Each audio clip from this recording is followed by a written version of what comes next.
December council meeting, and for once who are going to leave before we say Merry Christmas properly at the end, I hope you have a joyous and lovely Christmas period with family and friends. We'll begin tonight by acknowledging the Ngadjuri and Nagana people, the traditional owners of the land in which we meet today. We pay our respects to their elders past, present and emerging, and extend that respect to other Aboriginal and Torres Strait Islander people who are present today. Do we have any apologies? We have no leave of absence. We have no non-attendance. Councillors, we have the confirmation of the council minutes of the ordinary meeting held Tuesday, the 22nd of November, 2022. We have a recommendation there that those minutes be confirmed as a true and correct record. Would someone like to move that way? Thanks, Councillor Michael. Someone like to second that? Councillor Fabio. All those in favour? Those against? That's carried. We move on to communications. Had a very interesting and a lovely occasion out at the Vet Science School, and Councillor Ellison I met up with out there as well, where the graduates from the training course at Roseworthy had their valedictory ceremony. It's hard to believe that school's been going 10 years now, and I think it's only the third vet science school in Australia. 70 students graduated, 70. And I'd say 90% of those students were female, which is quite amazing when you think of the proportions. The vet science course, I understand, is more difficult than a medical course because, of course, there's a lot more animals than there are humans. But it's quite a credit, and it's quite an honour to be invited to that occasion and to see those young people who are going out into the big wide world out there as fully trained vets from our region here. It's great. Also, I had at the invitation of the Premier the opportunity to go to the car race, the supercars in Adelaide. Didn't enjoy that, of course. But interestingly, the first person I bumped into, who bumped into me actually, was the Premier, Peter Malinauskas. And we had a great chat about a few things. But I can tell you one thing, councillors, he has the greatest respect for this council. And he reiterated that we're probably the most progressive council in the state. And that was nice to hear because I had my young son with me as well. And it was just so nice to hear that. And it's a great occasion. It's I guess the car race is one thing, but it gives people like myself a chance to network with a lot of other mayors from around the state, because that's who get invited to this occasion on the Thursday or the Friday, and to many other people too that have done things in their communities and are being rewarded for it. And I think that's a very honourable thing for the government to do that, to make sure that these people just don't fall through the cracks and just expectations are there and they never get a reward of any description. But a great occasion, and obviously great for the state from all the publicity that it generated. Last night I had the honour and pleasure of presenting the Merrill Awards at the Kapunda High School. And I know I keep saying this, councillors, but that school never stops impressing me with its output of students and the way it behaves and what it means to this community here and the wider community. There's something like 700 students there now, and it's quite an extraordinary place. Aringa, the administration building, as we know, was burnt down.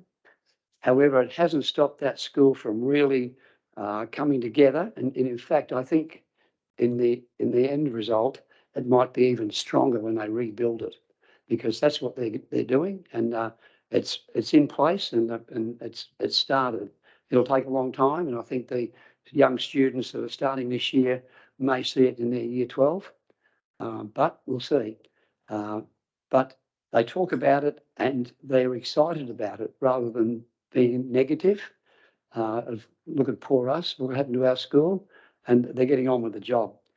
I must congratulate Councillor Fabio's daughter, Ilana. 3 awards last night. She's head prefect of that school. And I've got to say, she did the speech at the end, the valedictorian speech. And it was absolutely outstanding. It wasn't good. It was outstanding to see a young person like that to stand up in front of a lot of people and all her peers and her colleagues and so forth in school and speak the way she did was a great credit. Credit to her and her family and certainly to the school. I certainly enjoyed being there last night, and I don't think there's one occasion I haven't. So we've got a lot to look forward to with Kapunda High, and our council are also high on the agenda there as well. They know we support that school where we can. Councillors, are there any council members who would like to report any communications anywhere or any that they might think the council may be interested in? If not, we'll move on. Welcome, James and Ben. I see you just come in, and welcome to our meeting, and it's lovely to see you. In fact, just in time, we might move on to our deputations now, and the first one is from Barossa Australia. So, councillors, I'll introduce James March and Ben Patton, representing Barossa Australia, to make a presentation to us regarding Barossa Australia and where it sits at the moment, which is the combination of the Barossa Tourism Incorporated and the winemakers and grape growers. So thank you, James, and thank you, Ben. The lectern's yours.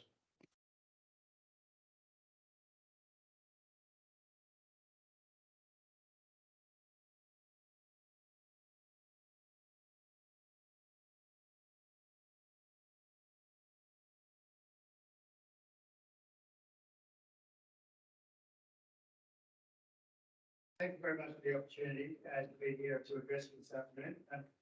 As everyone, I'm James March, I'm the Chief Executive of Barossa Australia. Does that help? Thank you. All right. Helps if you turn it on. So the opportunity today, we really wanted to give you a brief overview. I understand you've got a paper in front of you to review, and this is an opportunity to provide a bit of context to that proposal. So we've been asked to talk about who Barossa Australia is, how we came to fruition, what we do, and what we do on behalf of the region, and what we intend to do. So that's certainly Ben Patton, the Head of Destination Management and Visitor Development, will give an opportunity to provide a little bit more detail in terms of the operational aspects, and I'm just going to provide a little bit more of that context. So Barossa Australia was really identified and established to come together to represent the interests of, as the Mayor said, grape growers, winemakers and the tourism sector, and to really build regional strength that comes with not only the alignment, but what that gives in terms of the scale of opportunity, and that idea that we're, as one organisation, we're better together. And that was really the genesis of the consultation that we went through to really bring the grape growers, winemakers and tourism sector together. So we really aim to build on that collaborative intent, to pursue synergies that exist, to avoid duplication wherever possible, but primarily to transform sort of the prosperity of the region and to really sort of create value for the members that invest in on our behalf. So in terms of context, where we all started, this is, we've had a long history of working together, a very strong sense of collaboration across the Barossa region. We put a proposal effectively to the members of the organisation to really understand those key points about what alignment could bring and what the scale of opportunity represented. We went through a number of iterations in terms of the review process, understanding the various stakeholders that we needed to engage and consult with. We understood what we were aiming to do as far as aligning with the expectation of consumers and the changing nature of visitation and also promotion across, particularly through advent of shocks and changes like the pandemic and COVID, and increasingly the loss of the China market for the grape and wine exporters, for example. And so that really clarified and identified that common purpose that we really needed to make the best of what we had to offer. And so we listened to a lot of feedback. We consulted very broadly and widely, and effectively the majority outcome that led to a proposal and a vote that was ratified at our AGM at the end of last calendar year was to overwhelmingly pursue the idea of a joint organisation. What I think the merger of TBI, Tourism Barossa Incorporated, and Barossa Grape and Wine Association represents is that really that enhanced focus. And I mentioned those keywords around alignment and scale. We have a new organisation structure in place, which brought together additional tourism directors to complement the industry and independent directors of Barossa Australia, or BGWA, sorry, to represent we have an independent chair and a very strong industry representation on those committees as well as the board. I think what it really also represents, though, in terms of the advocacy on behalf of the region, is that that opportunity to present as a united front. And really, I think in terms of our engagement with various stakeholders, including the state government, the federal government, international government, to be able to speak with one voice and represent the interests of those collective industries is a really powerful tool. We have an existing sort of strategic plan, and that's based around this idea of a 4-pillar strategy. All of those existing areas complement each other, so identified as a complete whole. What it does is to work together to really understand that there's a supply scenario with a demand creation opportunity, that collectively we want to amplify the message and really sort of reach those consumers with those messages. But ultimately, we have to do the best we can by building and enhancing the value of the brand. And so a lot of our activities that we've engaged previously with the local governments include addressing topics include regional water security, identifying opportunities to look at how we promote and enhance generative agriculture and really sustainable farming, and a lot of initiatives that complement that.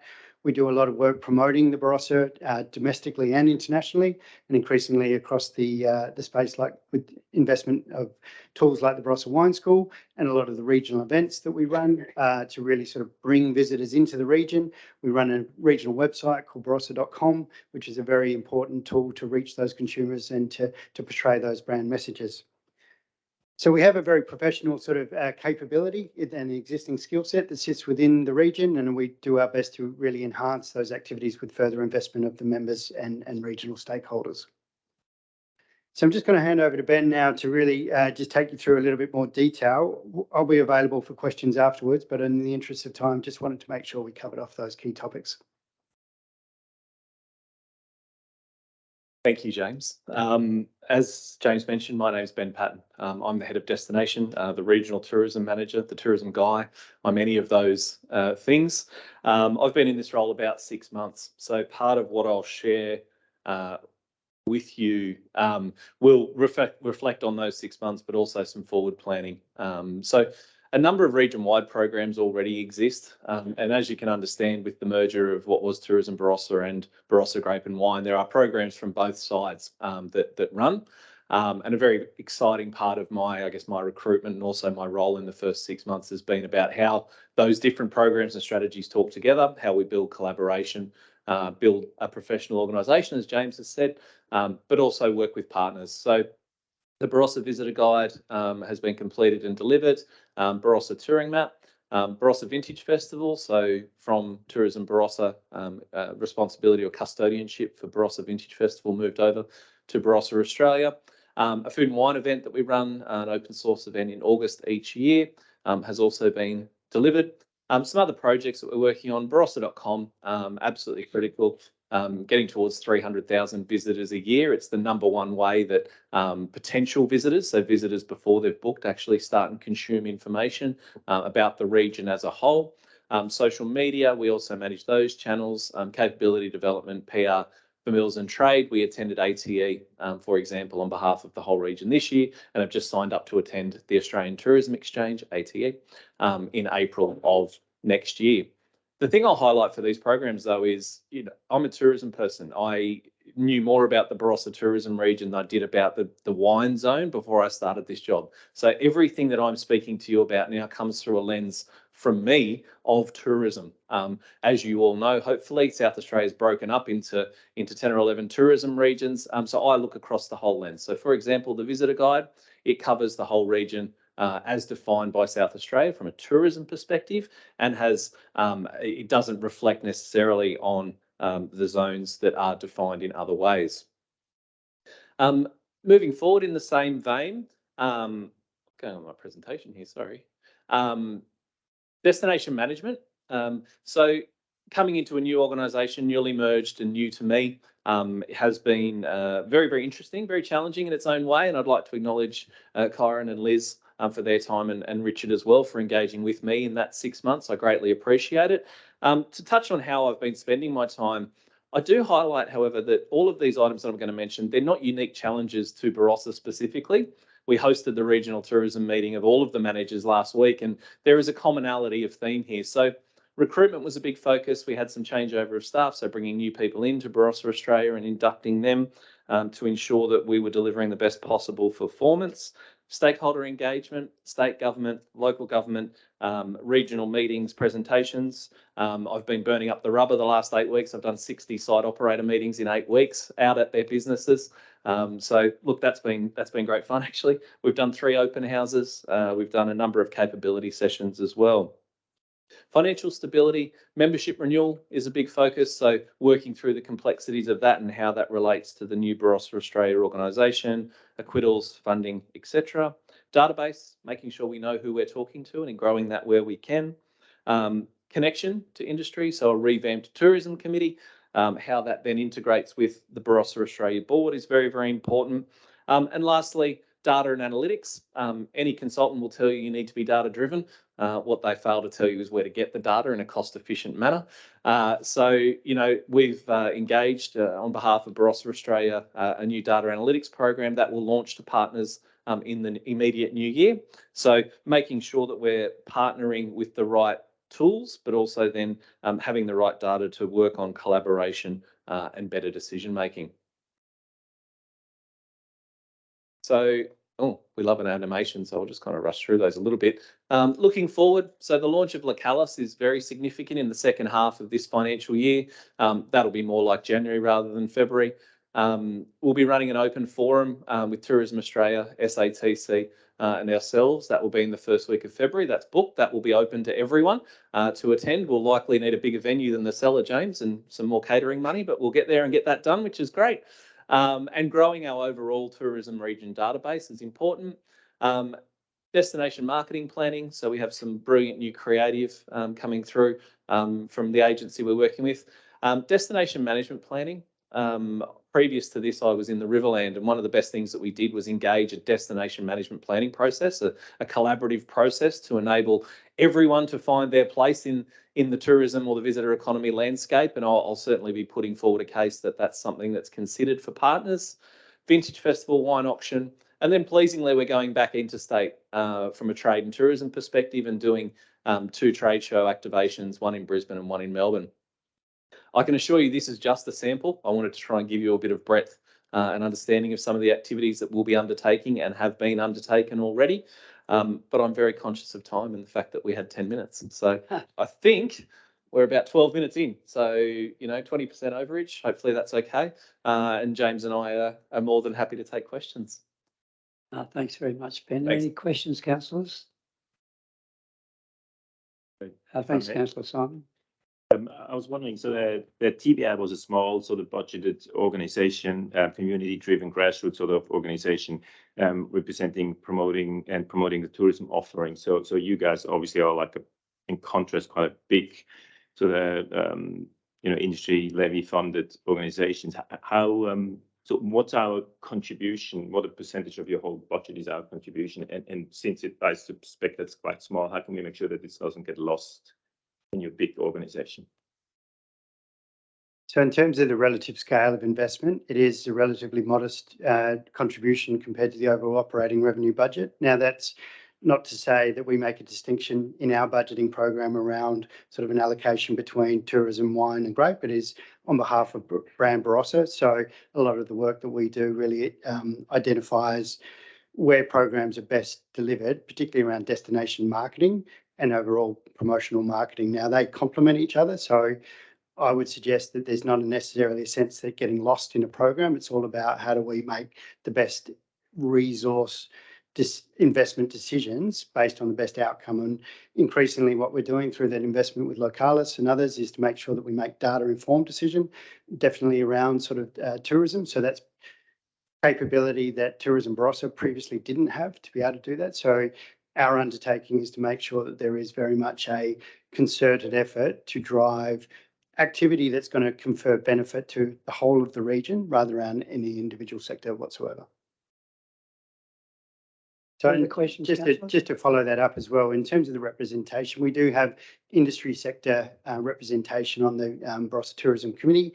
We also have industry representation of equal standing in terms of Grade 1 tourism. So there are two directors each from those particular colleges. So, and as well as an independent chair and independent directors. So in terms of the decision making around resource allocation and budgeting, it is very much made in the interest of the organisation as a whole. And so it's not necessarily a case that anything would get lost within that. Thanks, James. Councillor Michael. Yeah, thank you. So is there a way of linking the investment to the return that's provided on that investment? So is this Localis thing? I guess, is there a, you talk about data, so council contributes whatever, or partners contribute whatever. Is there a way of being able to calculate what the return is on that investment? Like, is it sort of tracked in terms of people? I just had a quick look at the website, and if they press on a certain location or something and you track that or whatever, what does that look like? What does council get as a reporting tool for that? Yeah. In terms of a direct linkage to dollars and investment, Localis doesn't yet provide that. There is an option to include what would be a spend component. But what we are building out in Localis is an understanding of, and again, all of this comes from the visitor perspective, but we'll be able to report on things like visitation, how many visitors have come in, dispersal, how have they moved around the region? So knowing whether they come from, if they come into Kapunda and experience that first and then head over to the Barossa, like Greenock area, and then how they move around. So dispersal, where they're from. So one of the key benefits is, whether it's a local government activation with your own branding and your own efforts, or whether it's Barossa, we can connect back in to where they're coming in from. So, I can bring up the top 5 interstate markets over the last 90 days. So there are some direct benefits there. I've also, using the platform, I've created sub-regions. So again, thinking the way that a visitor does, I've created 6 sub-regions. So it won't just be as a region as a whole. We'll be able to look at the sub-regions as visitors might experience those and provide some direct data on those as well. Thank you, Ben. Any further questions, councillors? If not, thank you so much, gentlemen. But don't go, please. We've obviously got an exciting future in this region, bearing in mind that our council region takes in 46% of the Barossa Valley, so we have a fair bit of skin in the game. So we're very interested in what's going to take place. But as our normal practice, I might call for leave of the meeting to bring forward item number 11.1 for discussion, which is related to this very matter. So if someone would like to move that we take leave of the meeting to bring that matter forward. Thanks, Councillor Lynn. Would someone like to second that? Thanks, Councillor Dean. All those in favour? Those against, that's carried. Well, we'll bring matter 11.1 forward, and I'd like to begin by commending Liz Heavey on an excellent report. It covers this particular topic particularly well, and it's been a long journey, to say the least. But I think Liz's explanation as to where we're up to and how we got there is classic. So I'll open it up for questions now if anyone would like to raise any questions with Liz or anybody else for that matter. Councillor Simon? I do have a question. The agreement that we're talking about here is pretty much a carbon copy of the agreement we had 3 years ago with TBI. And in there it says we have Liz Heavey as a representative on the board, I think it says. But last time around, our mayor was on that board as well. Is that still the case? No, it's not. I'm not sure who's on the board at this stage. Liz, could you put some background to that?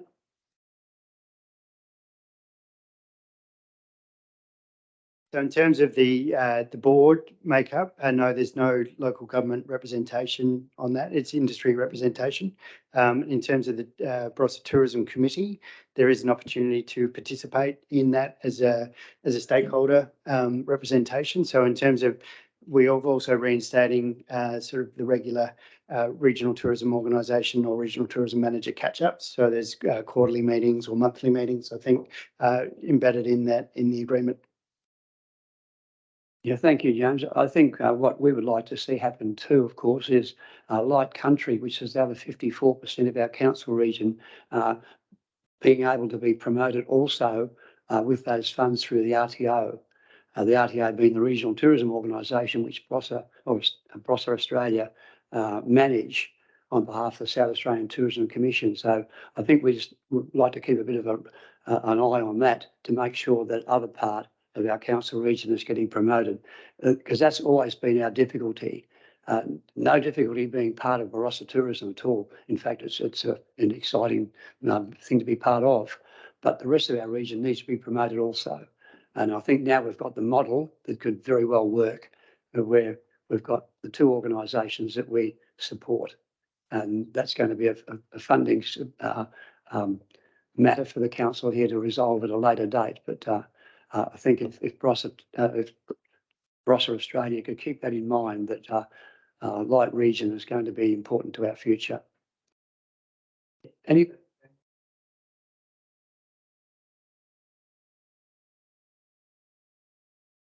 Yes, it has. Thanks, James. I probably wanted to just speak out loud to make sure some of our new councillors that might be aware, maybe not aware of that, but that is certainly in there. Any further questions, councillors? Well, if not, I'll thank you so much for being here, and it was an excellent presentation, and we look forward to working with you in the future. Thanks very much indeed. Before you leave, I'll put the recommendation, which is down the bottom of page 20. Would someone like to move that recommendation? Councillor Dean, would you like to speak to it? Someone like to second this recommendation?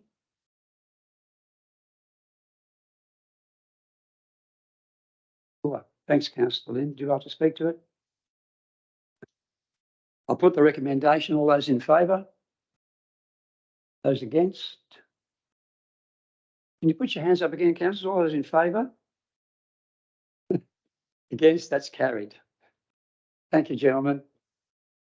Thanks, councillors.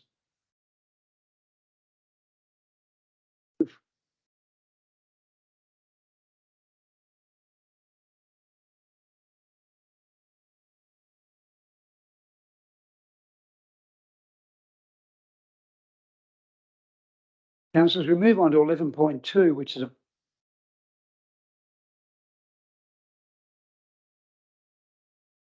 our second deputation is 6.2, the Freeling Code Amendment. We have with us tonight Andrew Humby, the Director of Humby Consulting, to give us a presentation on what they're proposing. Thank you, Andrew. Nice to meet you earlier as well. Sorry, it's on now. Thank you. Likewise.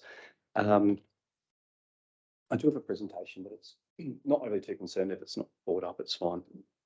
Understand you have an agenda before you. Thank you for tonight and the opportunity to convey a project aptly named the Freeling Code Amendment.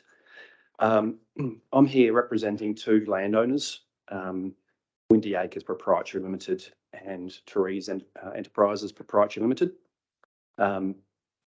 We've been working with council administration since mid this year, going through a proposal to look at rezoning a section of land in the eastern portion of the Freeling Township.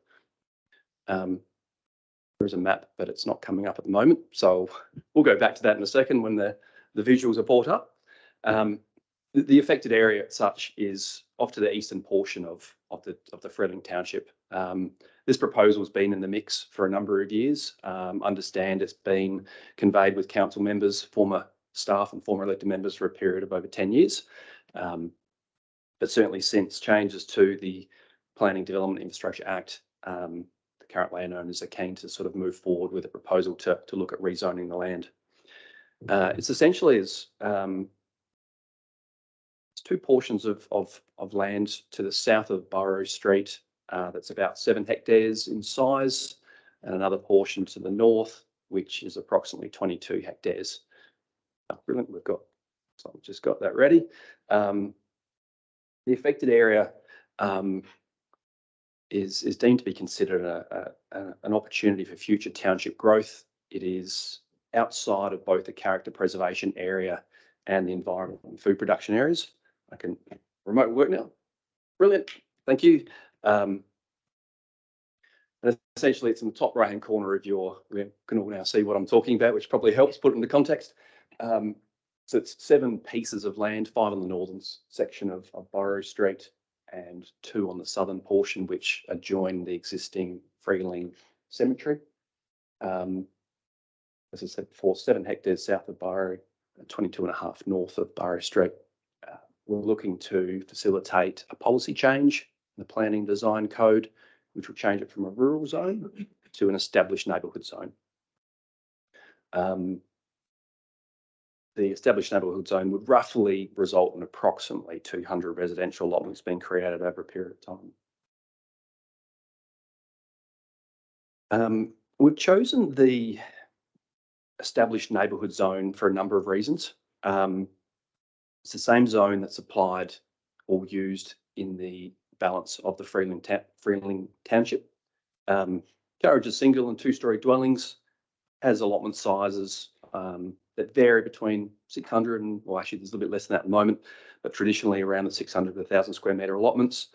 And this policy framework sort of looks at promoting primarily residential development and not actively encouraging commercial or industrial or non-residential activities.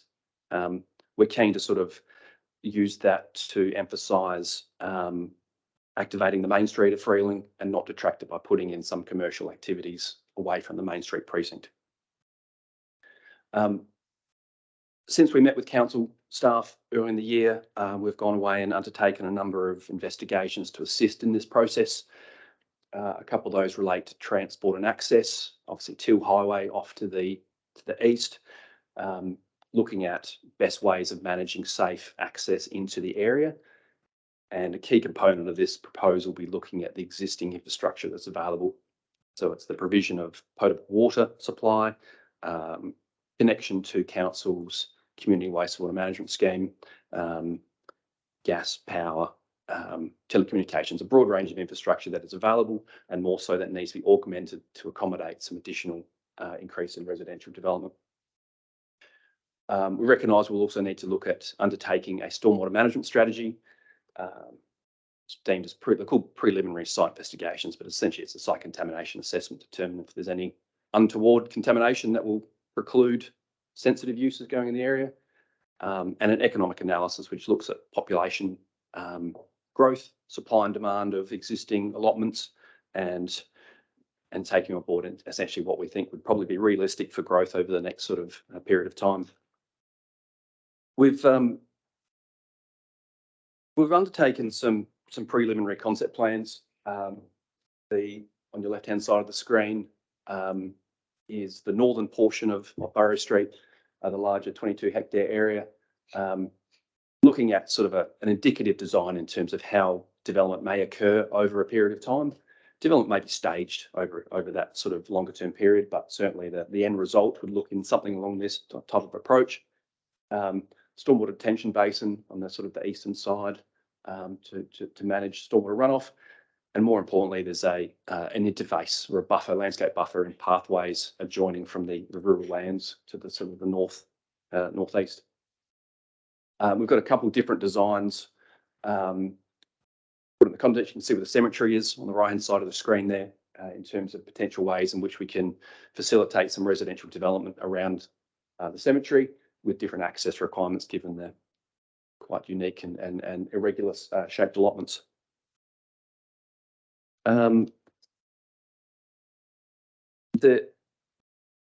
These concept plans, I should say, are indicative. They will be amended through the process. And I should say that the process as we stand today, I'm here to sort of discuss this process being initiated. So we haven't actually had an agreement from council or the Minister for Planning to agree with this process, but today is the opportunity to flag with council the intention for the landowners to seek to go through this process. So the process itself, for those who've been on council for a period of time, they're commonly referred to as development plan amendments through the new process or the new legislative changes with the Planning Development Infrastructure Act and the Planning Design Code that replaces the former development plans. We're looking to initiate this code amendment. The feedback from today and the report that's been provided by Council Administration will be form part of an application that will be submitted to the Department for Trade and Investment. The department's changed so many names, I keep on losing track of what they're called, but ultimately that's a state government entity that will facilitate the process and provide advice to the Minister for Planning. Should the Minister agree, we'll look to actually go through a formal code amendment process. As I suggested before, some detailed investigations that need to be undertaken. We'll prepare an engagement plan that's consistent with the criteria under the Community Engagement Charter, which looks at a broad range of techniques to manage our engagement process with the local community, relevant stakeholders and council staff. And should the Minister agree to the process, that will ultimately result in changes to the Planning and Design Code. From there, this is a really quick snapshot. Does anyone have any questions about the process? What this is all about? Questions, Councillor? Councillor Michael? Yeah, good day. How you going? Very well, thank you. Just a question about the steps in the process. Why wouldn't the stakeholder engagement be undertaken before initiating the process with the Minister? Good question. We're guided by the provisions under the Planning Development Infrastructure Act. Community Engagement Charter does talk about meaningful engagement. So there is obviously a push for that type of engagement through this process. Traditionally, it's always been a process of put an advert in the paper for 8 weeks, see what the community says and respond to accordingly. I mean, no one really responds to that anymore. So I mean, what sort of stakeholder engagement has been done in relation to this recently? Anything? Or? Not a significant amount with the local community as such. We've started the discussions with council earlier in the year. Part of these processes is it's a fair process to go through. The intention is to get a level of understanding from both council and the Minister for Planning if there's any appetite to commence a process. So through that, we're here today to talk about how we're starting to think about that process. And through that engagement plan, they will be looking to instigate a number of different processes. Now, I'm involved in a similar process in another council area where we are doing pre-engagement. So it's not just during that formal consultation period, there is pre-engagement processes. Yep. Now, we haven't actually done the engagement plan as yet because it's still early in the piece, but certainly we'll be looking at ways in which we can meaningfully engage with the community. Thank you. Thank you, Andrew. Colin, Councillor Colin. Yeah, so what sort of time frame do you think for, it'll be developed? What's the lead time and all this? Yeah, good question. My former life, I was managing the code amendment, development plan amendment process, state government role. On average, they're around 2 years was the average time for a policy change. It's intended with the new system, it should be quicker. I'm yet to see that, but certainly there is a long process that it goes through, and it does get quite political when you go through a state government process. We're anticipating to try and move things as quickly as we can to facilitate that, recognising that the project itself may be staged over a certain period of time, and we're acknowledging that one of the key constraints that we have at the moment is managing the stormwater supply. Not stormwater supply, the potable water supply with SA Water, which there are some time frame issues we need to work through. And that may influence the timing of when you actually see a house being built. But we choose to say, I see isn't that linked back with that one as well? My understanding, there are certainly constraints at the moment with SA Water, yes. They do have, SA Water is not particularly great in doing long-term planning. They're more short to medium-term planning. And it is influenced by broad catchments. We are working with SA Water. We've started discussions talking about how we can work with them to try and facilitate changes in their staging and timing of implementation of their infrastructure upgrades. And certainly through their process, they are a bit reactionary in terms of how they actually plan their next area of upgrading infrastructure. So certainly through the code amendment process, it actually helps to formalise those areas that will actually be coming on stream. Councillor Peter, concern for the Freeling Cemetery. could you use your microphone, Councillor Peter? Yeah, sure. A very great concern for the Freeling Cemetery. Mhm. Naturally, it's a community resource. It's an old cemetery. Many families have people buried there, and I have a concern that on the face of it, it looks as though the cemetery will ultimately be largely surrounded by housing. And I think that that to the community is unacceptable. And I wonder what your reaction to what I've just said is. And you mentioned 2-story residentials and their capacity to overlook the cemetery site. Anyway, what do you think? Thank you, Councillor Peter. Yeah, thank you. There is a notation in the council agenda referencing the cemetery, and there were some staff recommendations for how to, as part of this code amendment process, should it proceed, and the minister agree to proceed, is for that issue itself is to be considered. So it's that interface or that relationship between the boundary of the cemetery, and it is a local heritage place. It is listed as a local heritage place because of what it does convey to the local community, and how any development does interface with that particular space. I think in the council report, it makes reference to design treatments to mitigate that sort of, let's just say it's a solid wall, mitigate that type of abrupt type of interface, but look at ways of trying to integrate the development so it's not necessarily creating a barrier around the southern and eastern boundaries. Thank you, Andrew. Councillor Lynn.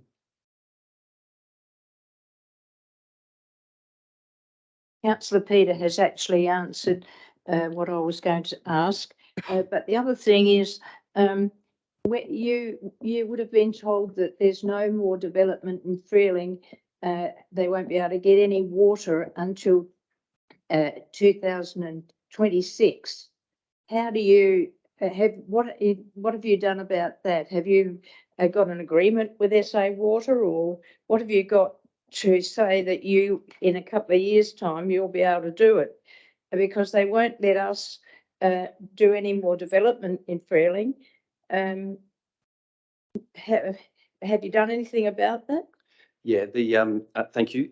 This question was asked before, and certainly it is a topical issue, certainly for the broader area of Freeling. Actually, it's a broad area across the state with dealing with SA Water. This issue was certainly raised quite heavily by council administration when we first met with them early in the year. Their engineers have had discussions with SA Water in terms of their intentions and their timing. Since then, council has been informed of some further works in terms of where SA Water sits. Through the process, through the code amendment process, we recognise that needs to be further discussions with SA Water to resolve the infrastructure timing. So it's the augmentation, it's the timing, the rollout in terms of intention of how that both the flows and the new augmentation would occur. But it certainly is a key issue that would need to be considered as part of this process. Okay. Thank you, Andrew. Probably what I should flag, if I may, the development itself ultimately needs to go through a code amendment, and then there's a land division itself that goes through the detailed analysis of how you manage individual allotments. Now, it may be that the process that, there's not an intention for it to be one land division up front where it's 2 allotments going on stream straight away. It'll be staged in a way that can be managed much easier in terms of SA Water's timeframes. Thank you, Andrew. As has been our normal practice. Councillor Simon. Hi, Andrew. In your report, in the conclusion of your report from the September 22, so recent report, you state that you are looking for council's in principle support for the code amendment. Is that what you're here for? I mean, you're aware that we're going to have a report to decide on later on, and which just says we're going to give you some feedback. Feedback, Are you yes. looking for support? Look, it's a whole very new process. So previously, prior to this new act, it was either the Minister for Planning or councils were the two entities that could start a code amendment or development plan amendment previously. The new system, the new act provides for landowners who have an interest in the property to actually instigate their own proponent-led proposal. So it brings up a broad range of issues of how you work with councils that have their own strategic intentions to ensure that what landowners are doing feeds into that process. So while it's not legislated saying that you need to get council's agreement to proceed, we're wanting to ensure that we're here to have that discussion up front and work with council to be transparent as possible to sort of say, look, this is our intention. We're not here necessarily to say, yes, we want a signed, sealed and delivered agreement that this will happen. This is more to say, yes, we know there's some issues we need to address through this process. Every rezoning has constraints. It's how we manage that process. We've been conscious of working with Craig and Lisa through this process to make sure they're up to speed where things are happening. But it's really to get that initial feedback. We acknowledge that when we submit something to the Minister or through the department, when the Minister of Planning, they will require confirmation that we have actually sought council's comment. Obviously, we'd like to have some in principle agreement rather than a rejection as such. But acknowledging that a rejection as such is the Minister can take on board whichever direction he wishes to take. Thank you, Andrew. Councillors, I might seek leave of the meeting once again, as our usual practice is to bring a matter forward. And this one would be 11.2. Would someone like to have leave of the meeting to do that particular task? Thanks, Councillor Simon and Councillor Fabio. All those in favour? Those against, that's carried. So we'll move on to 11.2, councillors, which is the private code amendment proposal for Freeling East. Are there any discussion in relation to this that hasn't been brought forward prior? If Councillor Peter? In the recommendation, the second dot point says providing background information based upon the content of this report. Now, who's supplying the background information? The council or would-be developer? I would say the council, but I might pass to Craig to answer that. Yeah, thank you, Mr. Mayor. Thank you for the question, Councillor Kennelly.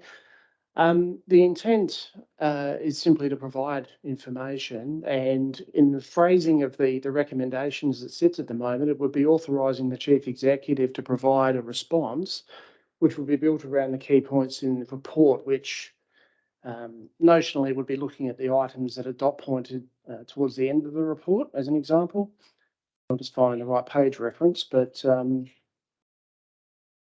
if you'll bear with me just a moment. So the items that sort of start at the bottom of page 28, for example, would form part of that, plus some of the points above that with respect to things like the potable water question, which we've spoken of during the questions to this point. So if I just look at those, we're talking about previous experiences, just as a bit of background with respect to Freeling West going back about 10 years ago. We touch on the cemetery. We look at the route interface with rural areas, which is a key consideration. And there's other matters there in respect of stormwater, traffic, wastewater management and that ilk. So it'd be essentially collating a response purely as information for the Minister effectively to have regard to in his consideration of the proposal if it is formally submitted. Thank you, Craig. Any further? Councillor Simon? I do have a question about those dot points. One of the dot points, and it's obviously a crucial one, is the wastewater and the fact that that our newly to be built wastewater management system is going to have to be augmented. That's I suppose that's okay. But one part of it is that it would need enough additional pump stations. So while the developer would obviously have to pay for that and all that sort of stuff, it's just something that then is going to get vested to council, and we forever would have to depreciate it and maintain it and make sure that it works. Is that so? That would be how do we account for these future costs that the council is going to get through that? Because it'd be better to develop somewhere where it just flows downhill, I suppose, instead of having it to pump uphill and then we're the ones holding that cost. But specifically, we just had a little incident a couple of months ago with the existing pump station in Freeling that was a tad bit messy. So we don't want to repeat that sort of stuff. That's a good question. Got a simple answer, Craig? I'll give you a planner's answer, Mr. Mayor. That'll do. So with that qualifier, I would say yes. I mean, any development cost would become part of the consideration at the next phase. So this is the preliminary advice phase, really. It's about highlighting a number of matters to be considered. It's not our last opportunity to provide comment. So if the proposal is advanced to a code amendment at that stage of exhibition and consultation, we would raise other matters in the first instance. But infrastructure tends to require a more considered approach as well. So you might recall with other, say, Roseworthy examples where we've had deeds and that sort of a matter be progressed as part of the process. And you'd imagine that there'd be potential for some sort of similar requirements here across, we've touched on CWMS as an example, but also roads and stormwater and that type of thing, if there's a need. However, with development, yes, if you have infrastructure that's provided by the developer, usually it does vest in council, it becomes part of our asset base and part of our network. Having said that, you also receive charges and rates over time, which go into funding that system so that it can be sustained. And you factor that into part of the asset process from that point.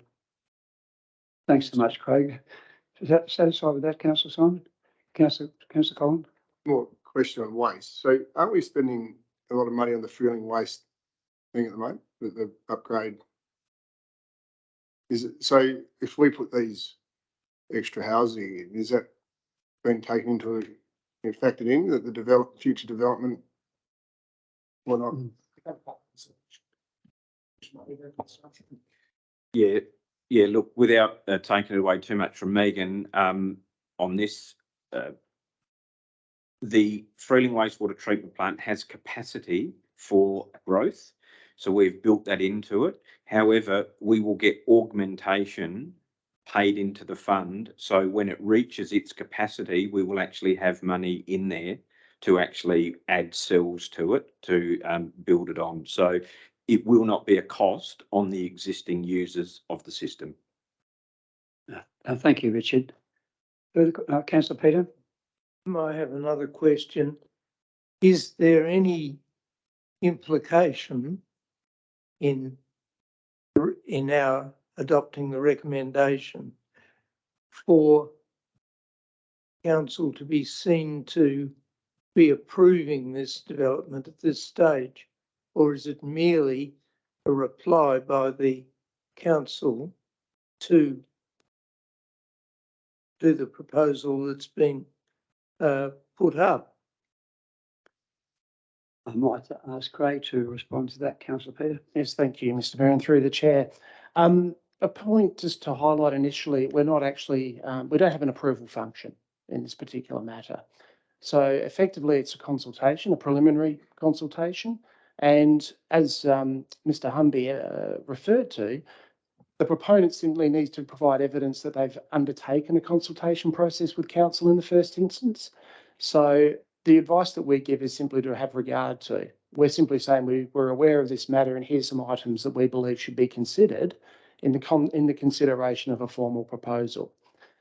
When or if this matter progresses further, so say those comments are taken on board, the proponent proceeds to lodge this with Plus and it gets through to the process of being considered by the minister, he'll have regard to those comments in determining whether or not to advance or allow a code amendment to be progressed. During that process, we'll also have an opportunity to provide further comment, but we're not approving the matter. We're simply giving comment on it. It's ultimately a decision for the minister. Thank you, Craig. Councillor Michael. Thanks, Craig. So just to clarify, this isn't the capital C consultation process. This is just a for information session and the CEO will provide some background and then if it proceeds, then there's a further engagement process. Is that right? Yeah, and just to elaborate on that further, if I may, Mr. Mayor, just quickly, The process in the practice direction normally envisages this as a fairly administrative process. We'll go through to the CEO of the council as an administrative step to say, this proposal is being put forward. Do you have any initial feedback? Okay. As an administration, though, we've taken a view that there's value in bringing this to the council at this early stage because it's 30 hectares is a reasonably significant area on the site of Freeling. And we have had consideration of residential zoning additions to Freeling over the last 10 years in particular.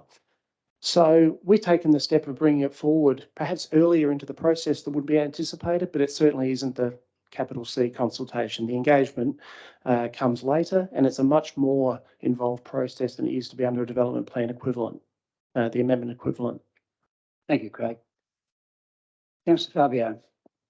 More of a comment rather than a question, but I just foresee that the traffic egress from Tilly Highway turning left into Borrow Street might potentially down the track be a bit of an issue, obviously with the more northern sector of the proposed subdivision, where a lot of people would be leaving Tilly Highway to go into that area using Borrow Street.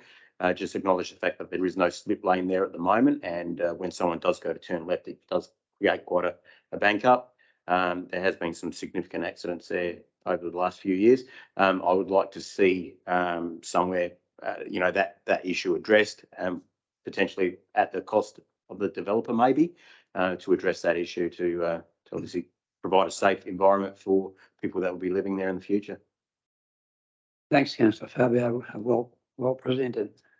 Anything further, councillors? Mr Mayor, I'll move the recommendation.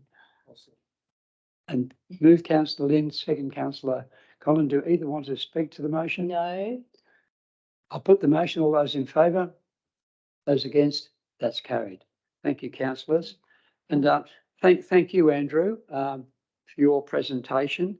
This has been on our radar for over 10 years, I understand. So it's interesting to see it's come to light again. Obviously, we've got a long way to go, but I think this is probably the first presentation we've had here on a code amendment and the complexities of that and how it's different to how it used to be, in other words. So we thank you for that as well. We move on now, councillors, to our next portion of business. We have no adjourned business, so we'll move on to our action items, which is item 8 on our agendas, starting page 7. Anything on page 7 that you would like to have information in relation to? Page 8. Nice to see lots of completes in these action areas also. Page 9. Councillor Peter.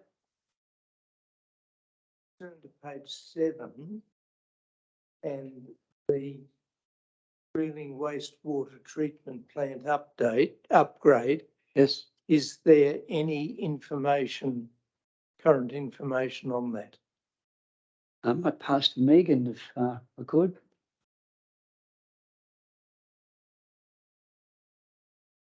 Through the chair, thank you for your question, Councillor Peter. The Freeling wastewater treatment plant contract is nearing execution. We have a letter of award to the preferred tenderer. At this stage, that's all I'm able to advise. I can take the question on notice and provide more information when it becomes available. My question results from the observation that we. That's not me. Are you sure, Councillor Peter? No, not much.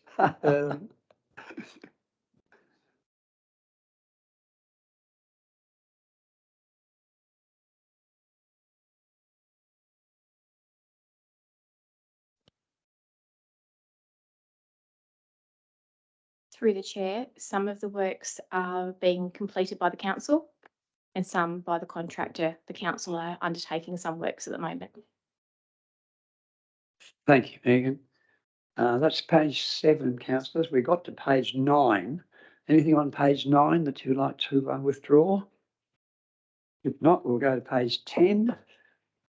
Anything on page 10, page 11, and page 12? Neil, we move on to section 9 of our agenda, which is recommendation from committees, which are nil for this month because we didn't have any meetings, of course. And we move on now to section 10.1, sustainable tourism, and sustainable tourism paper presented by Liz Heavey. And once again, Liz, thank you for that. It's there's a lot of work in getting your head around where we're up to with all this tourism matters and keeping us up to date. So I thank you for that. Councillors, are there any questions in relation to that particular report? If not, we'll move on to the history of South Australia. And well done, Pepper. And I just wish I had been there. I've got a great interest in Vivian Bullwinkle, and I don't know how I missed it, but I did. Damn, I run up Vivian Bullwinkle Drive quite regularly on the dirt track, even though it is a dirt track. But as we know, Vivian Bullwinkle has been a significant person in Kapundus history, being born here, Lieutenant Colonel in the nursing brigade in the war, and has a bust down at Dutton Park, which was unveiled by, believe it or not, Ida Buttrose some years back. So she's got quite a presence in the town, and it was great to see this was put on. I just hope it comes back. Any questions, councillors? If not, well done, Pepper.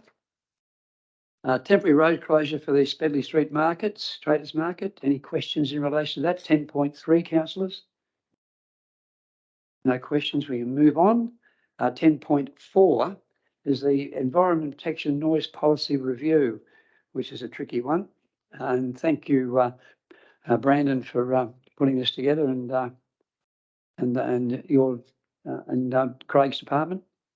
Any questions, councillors? I think Craig has at the bottom of page 18 made a point there that unduly restrict the operation of existing frost fans. That could come back and be an issue as this moves on, but at least it's been identified in this report. If there's no questions, there's a recommendation on page 19. Moved. Would you like to speak to the No. recommendation? Someone like to second that recommendation? Thanks, Councillor Fabio. All those in favour? Those against? That's carried. Thank you, councillors.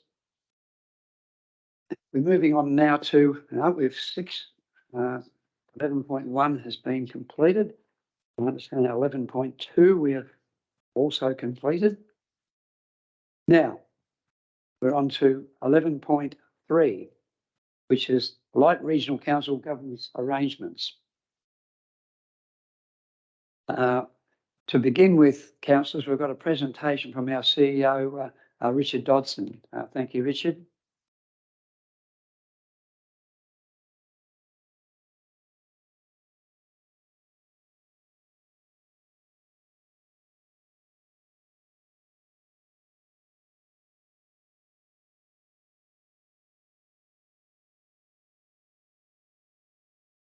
Thank you very much, Mayor Bill, and thank you, elected members. I'll keep this as quick as I can, but I felt that a short presentation may assist the meeting in understanding what we're about to head through and how we got there. So last council meeting, there was a presentation to the meeting, and we talked about different committee structures, etc. I sent some emails out seeking some feedback, and I've got some excellent feedback around that. Looked at what I got, how I could adapt that, and actually convert it into something that will be workable for the elected members and staff. So ultimately, you've seen what we've got, which is effectively 3 options for a committee structure, which is essentially what we have at the moment: a 2 council meeting format, and of course a workshop structure with only the 1 council meeting each month. That is simply what appears in your agenda at the moment, which is a very, what appears to be a large and convoluted recommendation. It is quite simple in itself. Option 2, which is the council meeting, which again is quite simplified. And option 3, the recommendation for the workshop again. simplified. Option one, though, in reality, while it's a big recommendation, it really talks about the merging of three committees and the working party to create the strategy and economic development and the infrastructure and sustainability committee, and will result in one ordinary council meeting per month. Largely what we talked about, which is still the second Tuesday of the month, being a committee night, and the fourth Tuesday being the council meeting night. I just thought I'd throw some pros around this, that things that you may not have given consideration to at the moment. The pros around the committee structure is it really gives the flexibility and the participation, i.e. you can jump in on from home and you can vote, you can speak, you can move, you can do all of those bits and pieces, which is may suit you from time to time. The other thing is that it targets elected members' interests. So if you've got a real penchant for infrastructure or for strategy or economic development, you can go, I just want to be on that and nothing else. It develops a bit of a team approach to decision making. And while we've heard views around not all the elected members are there, those elected members who are there will feel empowered to talk and discuss matters without actually having everybody as part of that. And of course, then it leads to a secondary review process at council where other elected members can read and look at it and go, I'm pretty happy with that. I just need to, vote for that and move it through. The terms of reference, of course, for those committees are tailored to the committees. The committees themselves will end up with a lot of detailed discussion. Opportunity for elected members to be the chair of the meetings, I think, is really important and something that we shouldn't forget about. Otherwise, that will actually be lost and we will only have the mayor or the deputy mayor as being the person who chairs meetings. For the general managers to be the executive officers of those committees is, again, a great opportunity for them to operate at a higher level in terms of how they manage and assist the chair of those meetings. And of course, opportunities for managers, coordinators, team leaders and other staff to engage at the committee level who wouldn't normally come to the council meetings. It's got a brilliant track record of success. We've been running it for the last 12 years at council in more or less the structure that we have. And I think that each of the committees have had some, as I say, some really good success, great stuff that they've actually put through. And it still gives us the option of that second council meeting, the second meeting each month, be it a special meeting. The downside of it, of course, is that council actually, if they wish to, may wish to go through the whole process again when it gets to council and ratify the decisions. And of course, as been pointed out, not all of the elected members would be there. In terms of the additional council meeting, the Act says one ordinary meeting, so that's a given. That is currently the fourth Tuesday, second Tuesday in December, which is where we're at tonight. So it's very easy to move the recommendation to go, let's have the second meeting. And that would again be that second Tuesday of the month, excluding January, because the second Tuesday, as a rule, would give no opportunity for an agenda to be compiled.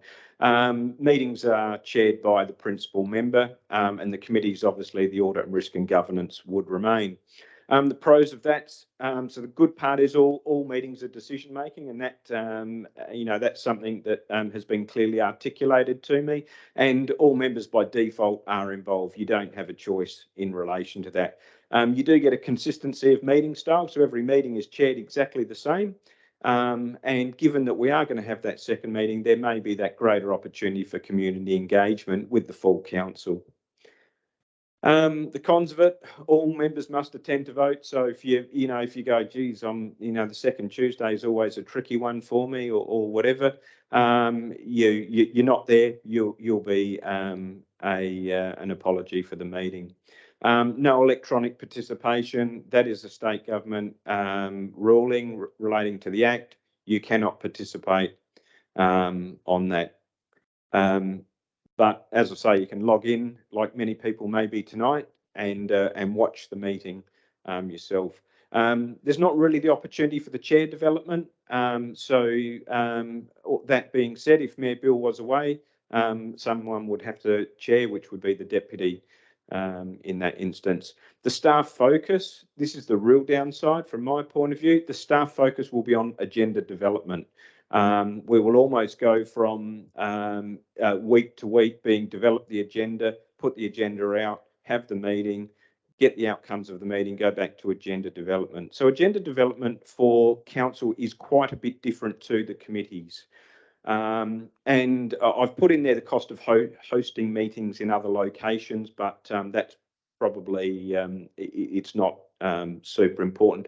The last one is though, counselling meetings where there's insufficient agenda. We will go through periods in the year where there isn't a sufficient agenda to put together. We currently do it with committees. We wouldn't get you all together to go, we've got 2 reports for information. We would probably go, we'll let that one go.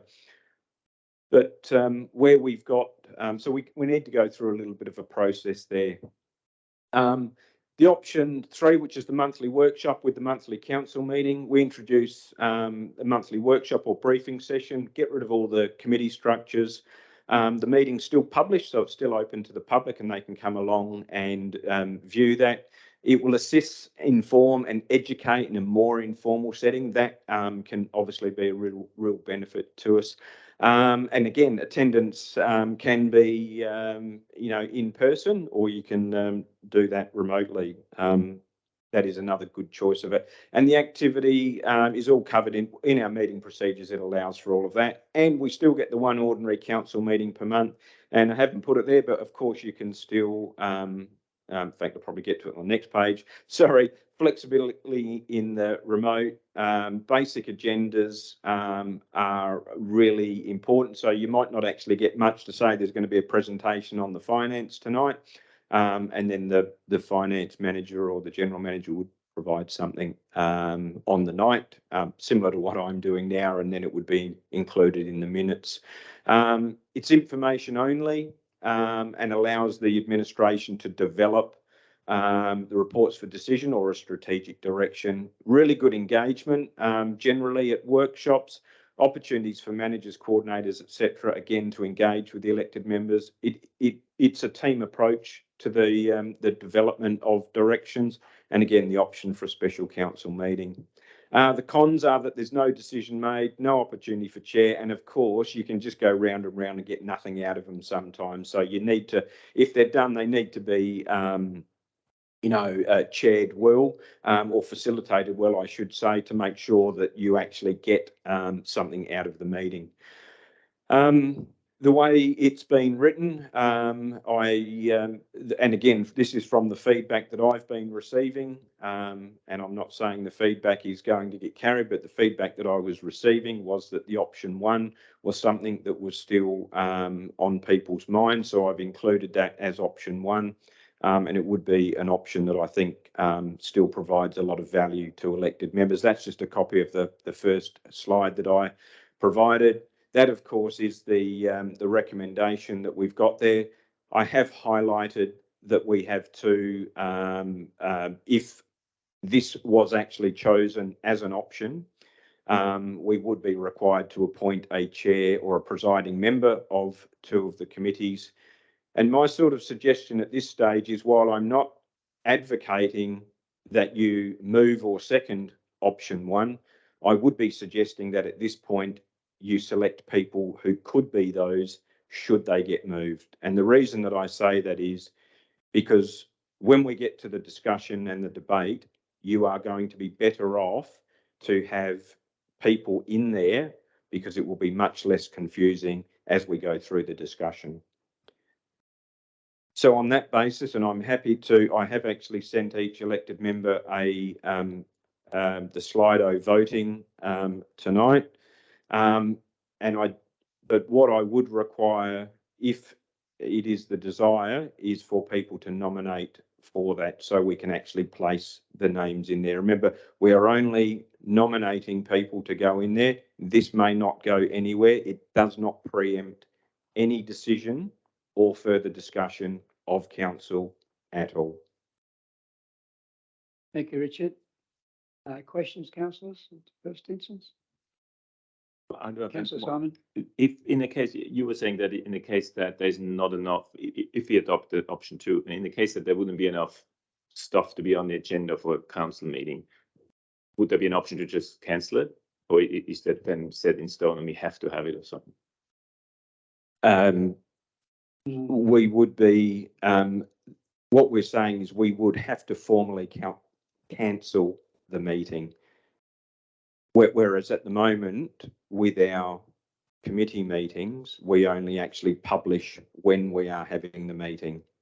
So with the council meeting, you could turn around and go, I don't want any committees.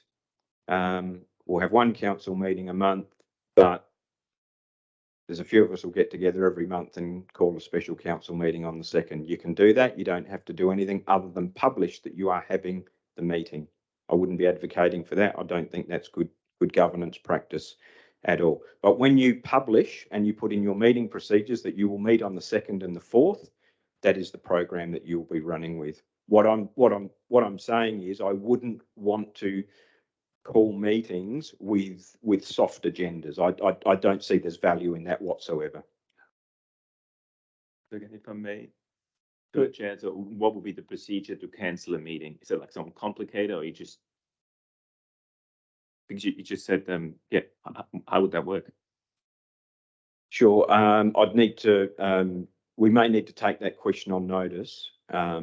I don't think it would be an overly difficult, but what may, where you've got someone who wishes to make a deputation to council and books themselves in for that meeting, but then you realise you don't have enough agenda items to actually go to it. They're the sorts of things you don't want it to look a clumsy, meeting setup that you've got. So, Thank you, Councillor Simon. Further questions, councillors? Councillor Common? Yeah, just talking about having 2 meetings. So if you've got the first meeting in the month, which is to cover certain things, so you could have that for economic development panel and the infrastructure and sustainability, or whatever it was. So then you could have that, and then you wouldn't have to. The agenda would be quite small, wouldn't it? So then, if that meeting wasn't to go ahead because you were over it after say a year, or midterm after we've got this under control, every elected member has got a handle on what's going on, we could pass it and then go back to 1 meeting a month, couldn't we? If we have 2 meetings a month for the first year or 2 years, and then once we've got, we could just, someone can put up a motion and it goes back to one, couldn't it? yeah, that's correct. Yeah, there's opportunities. At the end of the day, the manner in which we would deal with it would be to embed it within our meeting procedures, and of course they can be amended by an elected member, putting a motion on notice, bringing it to council, and either a report or just an amendment. Yeah, and the other thing is, why don't we deal with this once we find out if that's what we want to do? Because we're going to have a vote on this, and because I wouldn't mind moving a motion on option 2. And if I got a second, then if we go with option 2, then isn't that? I'm happy either way.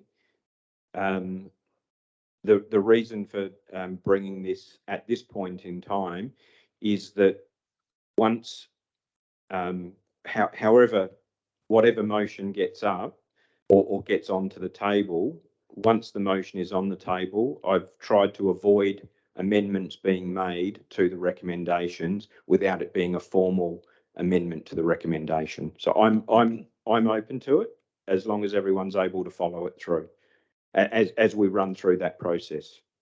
So if we don't wish to proceed and select anyone now, that's okay. Well, could I move a motion that we adopt option 2? You're moving that motion, Councillor Common? Wish to speak on it?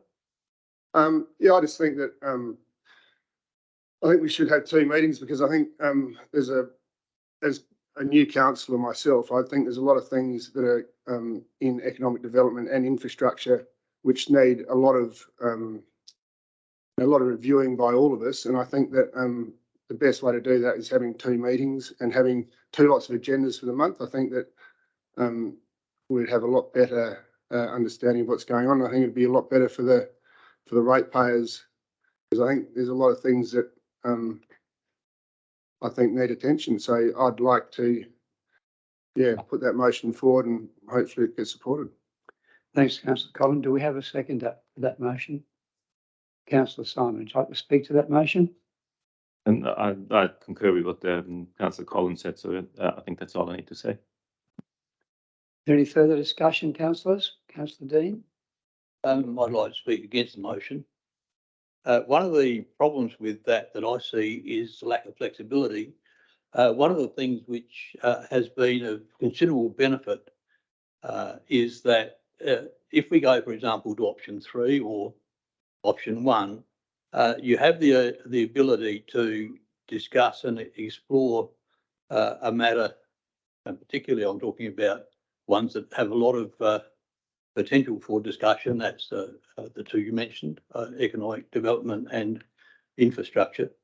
That if you have a workshop or a committee, then you can discuss these more informally.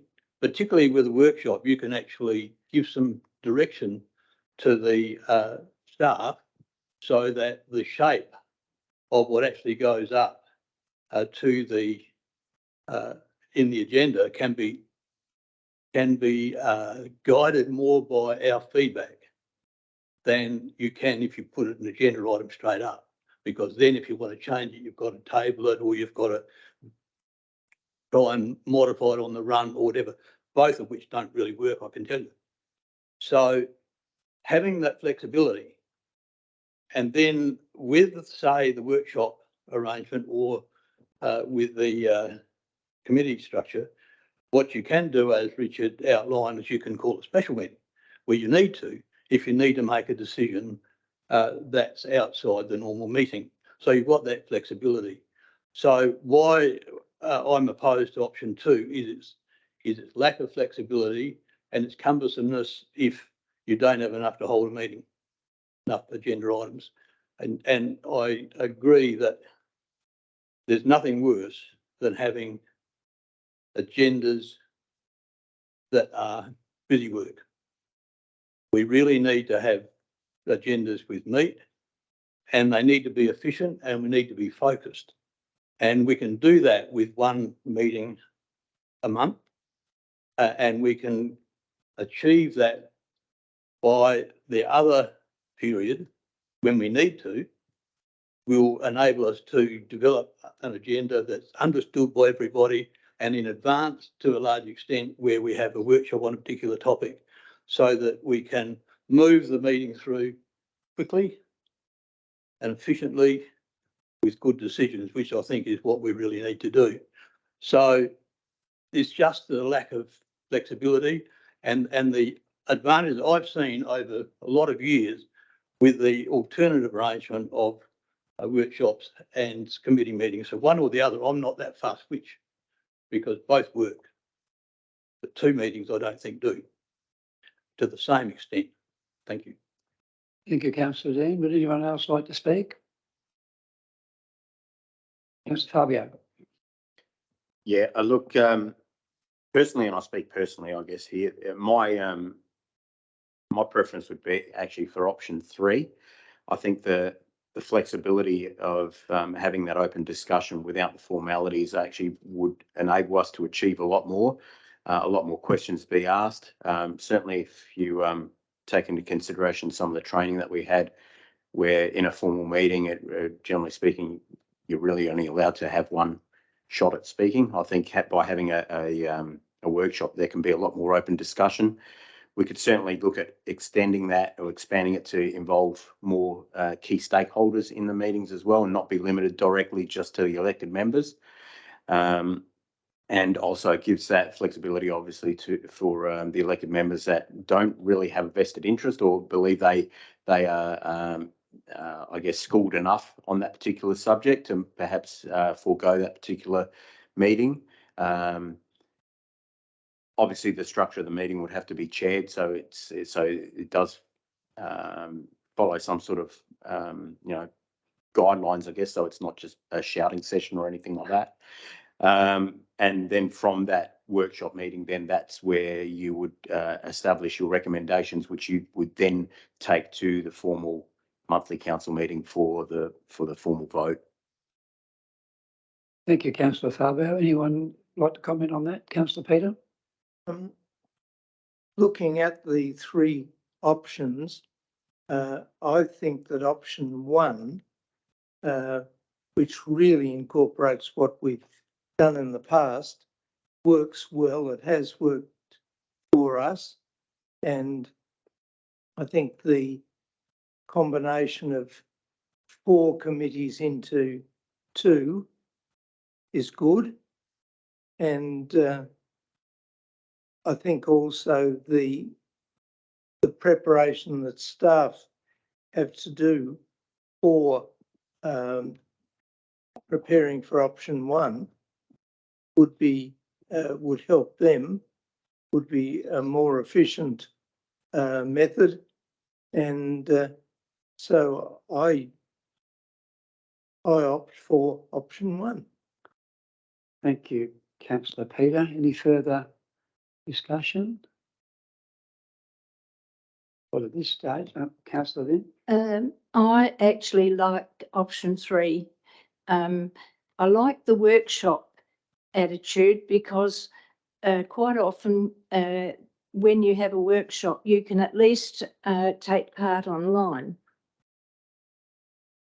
And that's a thing you can't do if you have a proper meeting, a full meeting. You've got to be on the chair, you've got to be in the room, and you've got to be there. So I favour option 3. You can, with. There's a motion on the table at this point, which is option number 2. Does anyone want to speak to motion, the motion that's on the table? Do we have a second? Councillor Bill. Yeah, thanks, Mr. Mayor.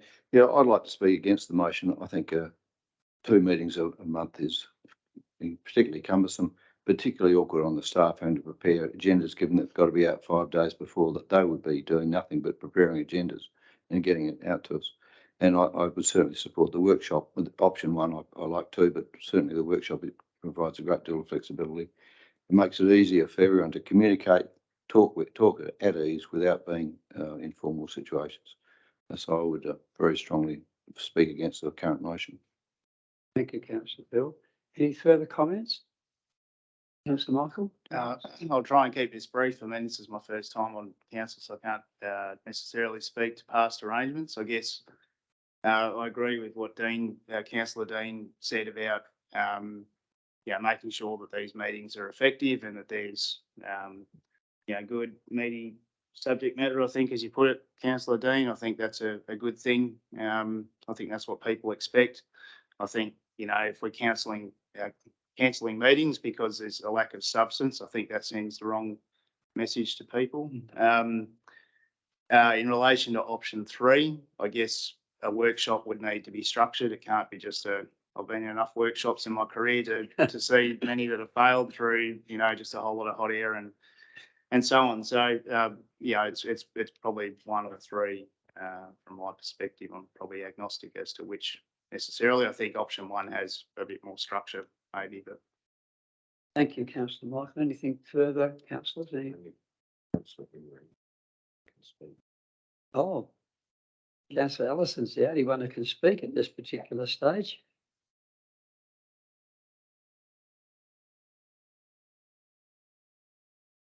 Through the chair. So listening to all of them, I suppose they've all got a little bit of merit, and that's what we're here for. We all have our own opinions. I like option 3, just from listening, but look, also option 1, I think, is another option that I'm looking towards. So I suppose it comes down to the vote on which way we're going to go. So Thanks, councillor Allison. Just pass over to Richard for a moment. Thank you all councillors, and that is some excellent commentary. Just if everybody, this is new, and remember we're only a week out from our training, so everybody now has had an opportunity to speak. We've had a mover who has spoken. We've had a seconder who has spoken.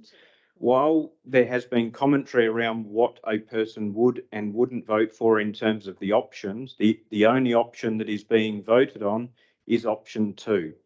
And with that, at this point in time, there is only one other person who may speak, and I'll let Mayor Bill give that person that opportunity. I think the only person left to speak is councillor Collins. Yeah, it looks like the motion is going to be lost, but I can change the motion, can't I? No, you can't. You've put that motion, that is the motion. Oh, okay. What's that? You get a word or, I don't know if you can even do that. But be those, we- we'll allow that if you just want to alter a word or two, but not to the extent that it changes the motion that you've put. But just a word or two in there that might make it more clear, I think that would be acceptable. Excuse me? Change the substantial nature. That's right, as long as it doesn't change the nature of the motion. So we have a mover and a seconder. I'll put the motion. All those in favour? Those against? The motion is lost. We now move on to the two motions, or the two recommendations that we have left, or two options, pardon me, that we have left. Would anyone like to speak on either of those at this point? Councillor Peter? Yes, I would propose option 1. And my reasons for saying that are that firstly, option 1 is really a modification of what we've done in the past. And it's worked well. And I think it's kaleidoscoped 4 committees into 2, which makes for greater efficiency, and also looking at it from the council administration point of view, it facilitates their preparation and presentation. And so I would move for option 1. Thank you, Councillor Peter. Question of clarification. Certainly, If Councillor I may, Mayor Bill, I noticed that in option 1, there are listed some members for the committee. And I want to know whether they are fixed in concrete or whether there are people who maybe didn't say they wanted to be on the committee who actually might want to. So I'd like some clarification of that before we vote on it. Good question. Thank Thanks, you. Councillor Dean. I might pass over to Richard. Yeah, thank you. The email that went out to all elected members seeking their feedback on the governance arrangements or committees that they would like to participate in, I have listed all of the elected members as their desires. It's still option 1 is only as the recommendation as is written. And if it is not moved or seconded, then an alternative to option 1 could be moved. Further questions, councillors? Just a question. Bill? Yeah, option 1, traditionally the meetings were held on different days. Would that be the case that we're suggesting? The 2 committees would meet on different days? And if not on 2 days, how would members on both committees attend? Yeah, through the chair, the aim would be that it would be a bi-monthly meeting.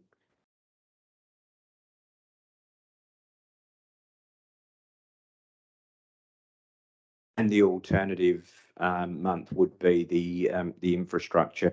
There may be times where there is more than one committee meeting on a night, so we may end up with a gap meeting or a audit and risk committee. Those meetings tend to be shorter. So again, I think it still gives us that opportunity of that second Tuesday as being the council day. Thank you, Richard. Anything further, councillors? Councillor Lynn? So this doesn't involve, the meeting dates, does it? No, No, that's a separate item. yeah, okay. Do we Yes. need to include that, what was just discussed around how these meetings are, you know, if this motion goes forward or whatever, that one month it's sustainability and the next month it's infrastructure, is that need to be, because I was missing that, I was glad Councillor Bill asked a question. That's a good point. Yeah. Can that be included? That can be included, or it can be included within the terms of reference, which is where normally we would embed that for the committee meetings. It certainly makes sense. Well, councillors, we've got a motion and on the boards and a seconder. I Councillor have Dean? another question, sorry. Sorry? Do we need to decide the president as part of this motion, or can it be in this recommendation that be decided by the committee? Well, straw poll, councillors, what do you think? We should do that now. It might be a simple method. Or should we give it some time to have a think about it? Through the chair, we have somebody who has moved the recommendation. So I think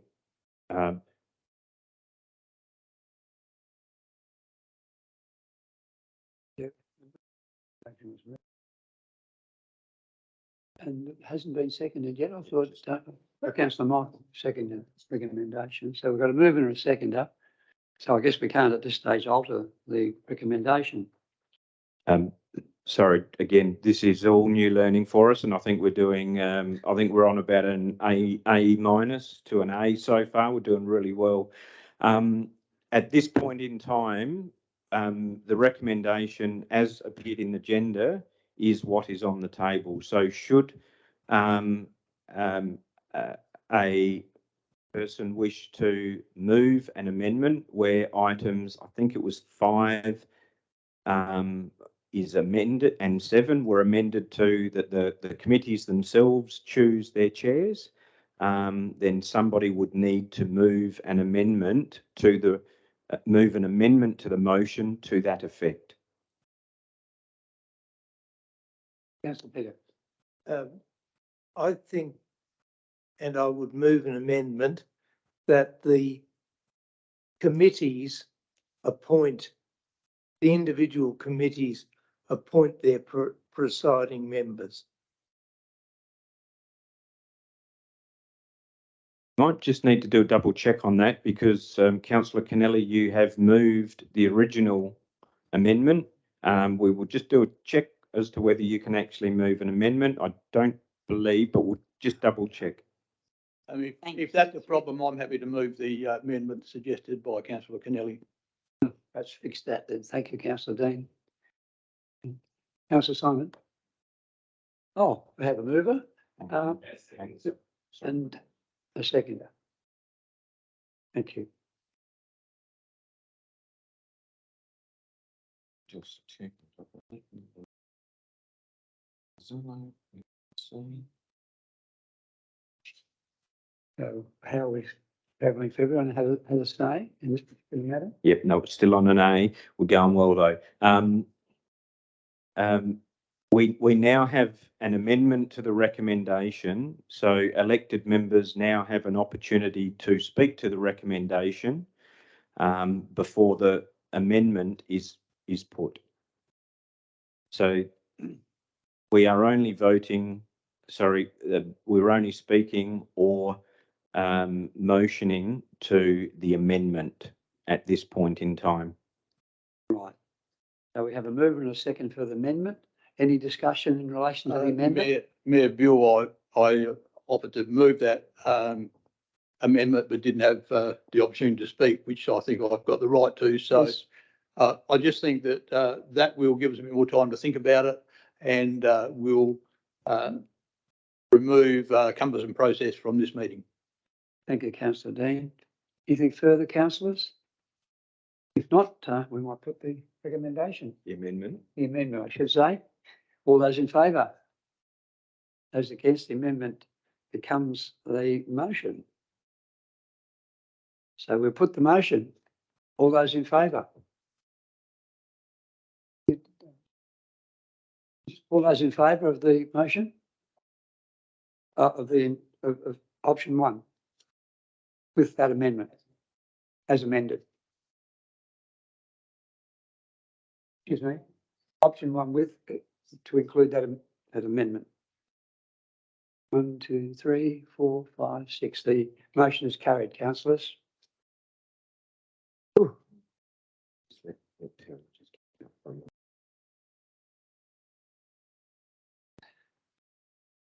Terry's had to use all her skills of thousands of years behind that screen. Dozens of meetings. I can say that because she's leaving. We're losing Terry. Thousands of meetings. Thousands of meetings, I meant. Thanks, Dean. Thanks, Craig. Goodness me. You'd know better, wouldn't you? Councillors, thank you for your patience with that as well. I think you can see that it's a tricky process and it's a bit quite different to our normal procedure, but I think given the time, it will work for us. We just have to be a little bit more conscious of what we can do and say and when and what it means. But practice will make us perfect. So our next item on our agenda is 11.4. I think we're up to 11.4, the ordinary council meeting agenda procedure. Here we go. Sure. And Richard's got a short presentation Very short. to walk us through what this is all about. Again, it's based on a lot of the feedback that he received from elected members.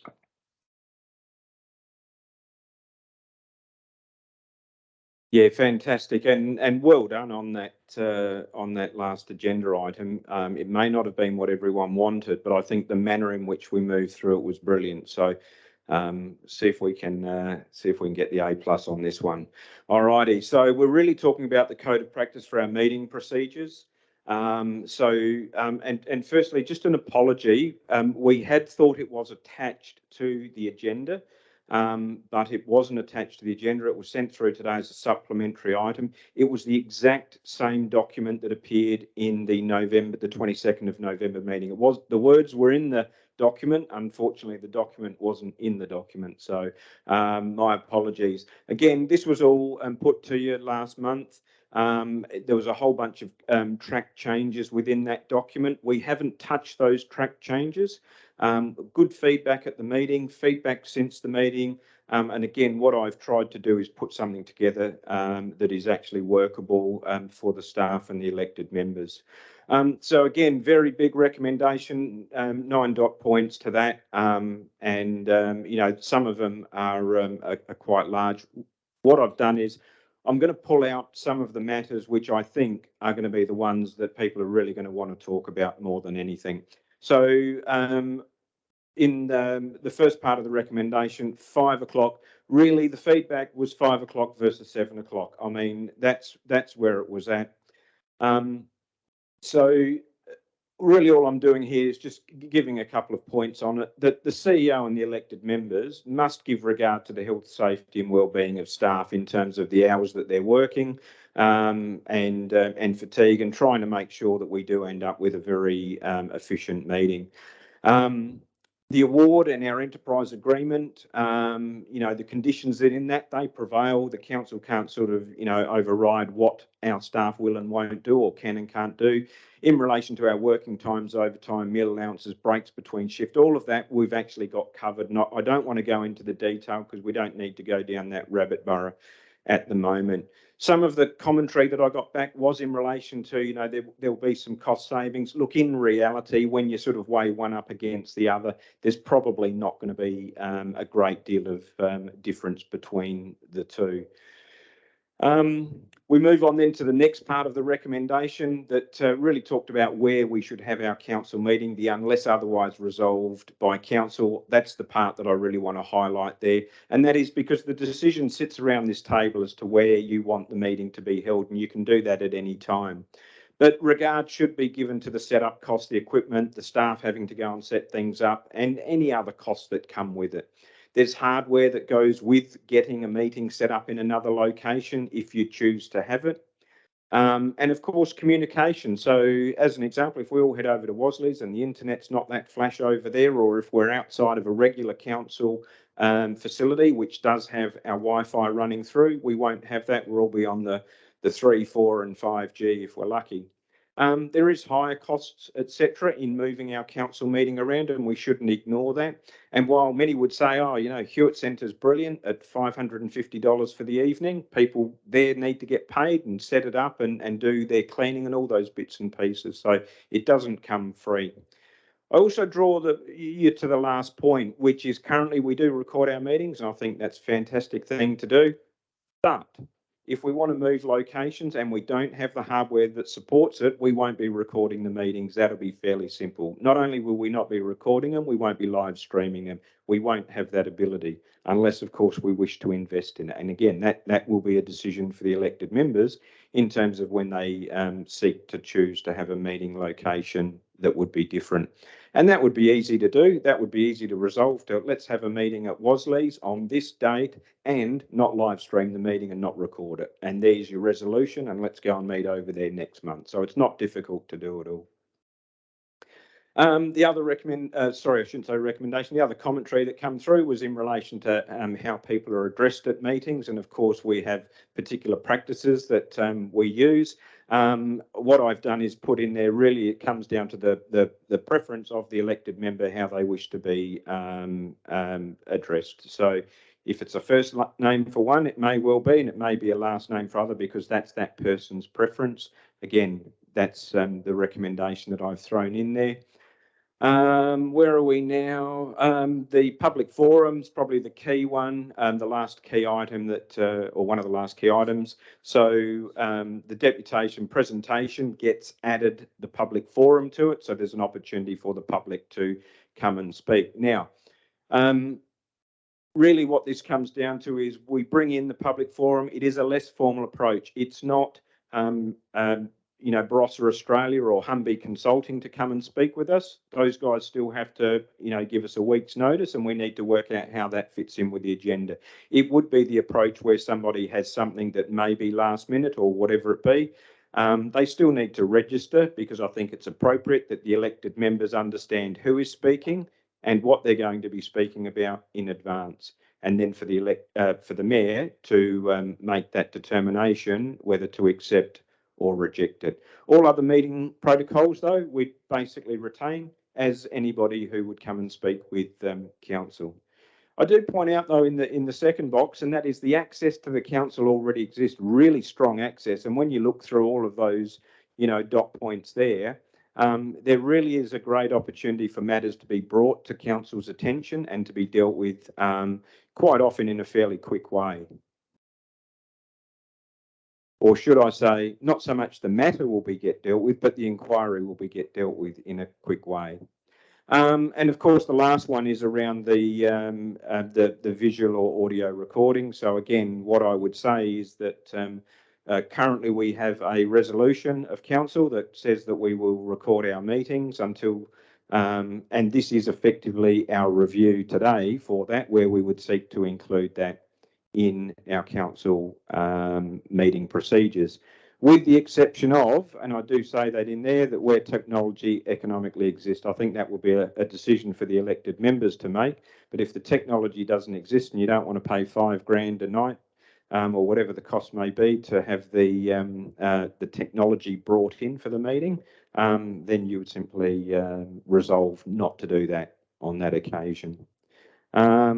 I think, in the last one, I did note in here, and I only noted this, I didn't include this in the recommendation, and that was there were requests that the 3 clear business days or 3 clear days prior to the meeting on a Tuesday may not be enough for some people to get through the agenda and engage with the staff appropriately. I can't disagree with that. I haven't included it, and the reason I haven't included it is that we will have more of an aim when we get agendas out. We like to get our agendas out by the Wednesday night if we can, but I think last Tuesday was a great example of where the people involved in the agenda writing were consumed with other training matters, And I think we got that out by or just after close of business on the Thursday night. So again, we still achieved the 3 clear business days, in fact, or 3 clear days. In fact, it's probably about 5 days, but we will always aim to get those agendas out as early as we can.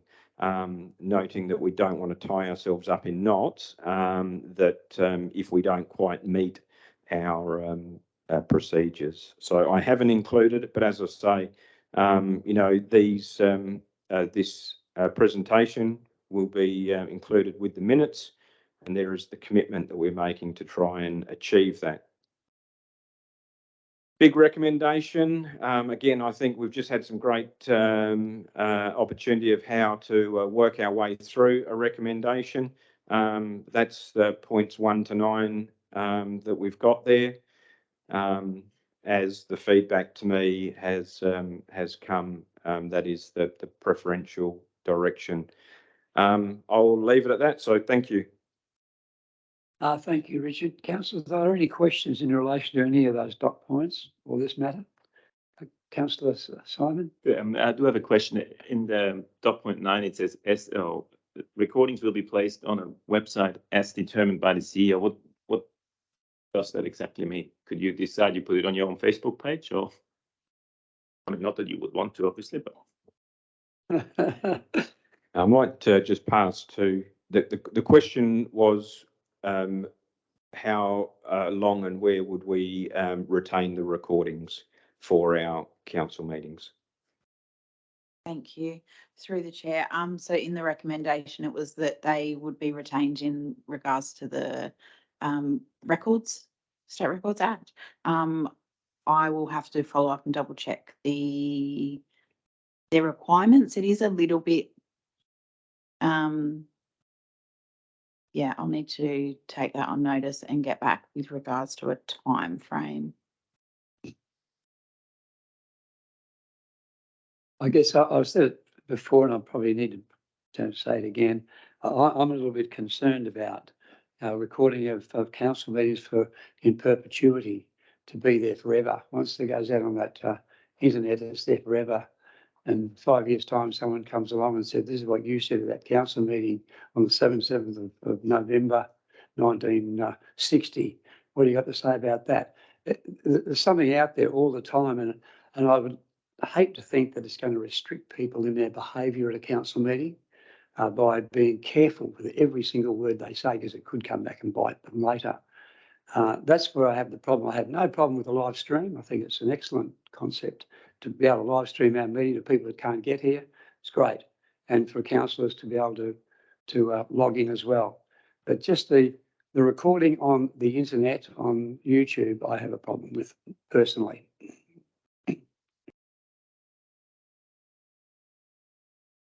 Any comments, Councillor Peter? A comment that, or a query which follows from the agenda being out by as many clear days as possible. We as elected members, if we submit motions on notice or questions on notice, we have to have them in a week before the council meeting. Now, how does that slot in with what you've just said? Thank you, Councillor Kennelly. A great question, and clearly it would need to be in advance of, or it would need to give staff and the mayor the opportunity to properly review anything that was required to be included in the agenda under other parts of our meeting procedures to be brought in. And it may even be that there may need to be an amendment there should the 7 days be pushed further. Thank you, Richard. Councillor Collin? Oh, Richard, I just note you've put 5 o'clock. Is that because in your survey, 5 o'clock was the most third time, was it? The feedback that I was getting was that, yes. Further questions, councillors? Councillor Dean. One thing I just want to ask about putting the agenda out. I think aiming for the Wednesday is a good compromise because that gives some extra days in that week to contact staff and more days to read. But one of the problems if you put the agenda out too soon is that there may be things that come up that need to be in the agenda that you'll have to put out as a supplementary agenda item, given that it won't be a late agenda item until the 3 clear days. If it's before that, it's just a supplementary item, and we don't want a whole string of supplementary items. So I think if you can aim for the Wednesday, and occasionally it might be the Thursday, that's a good compromise. And I think that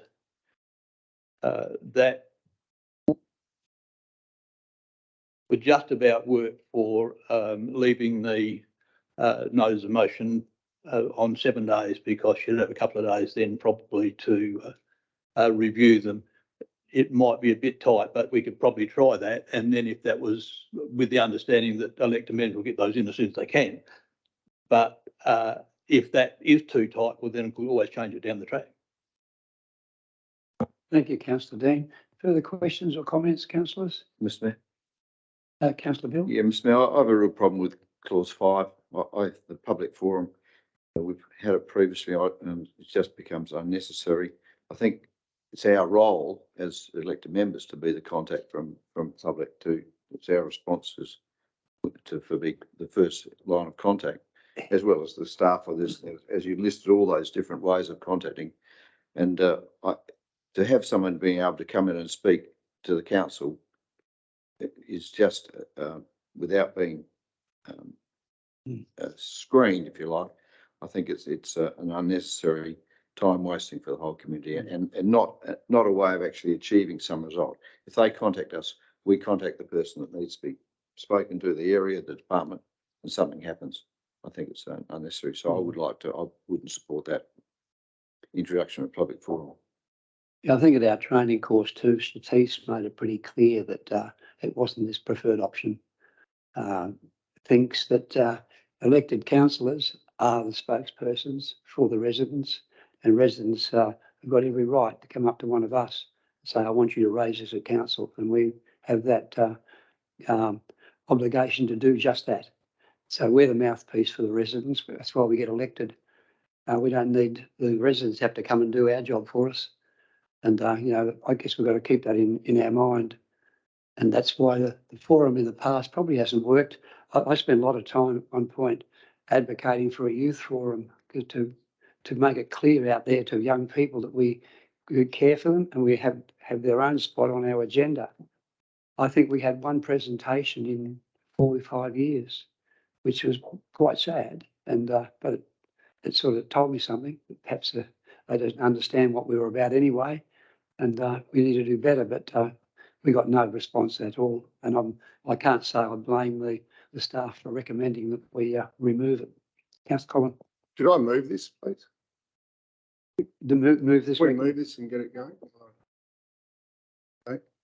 You want to move?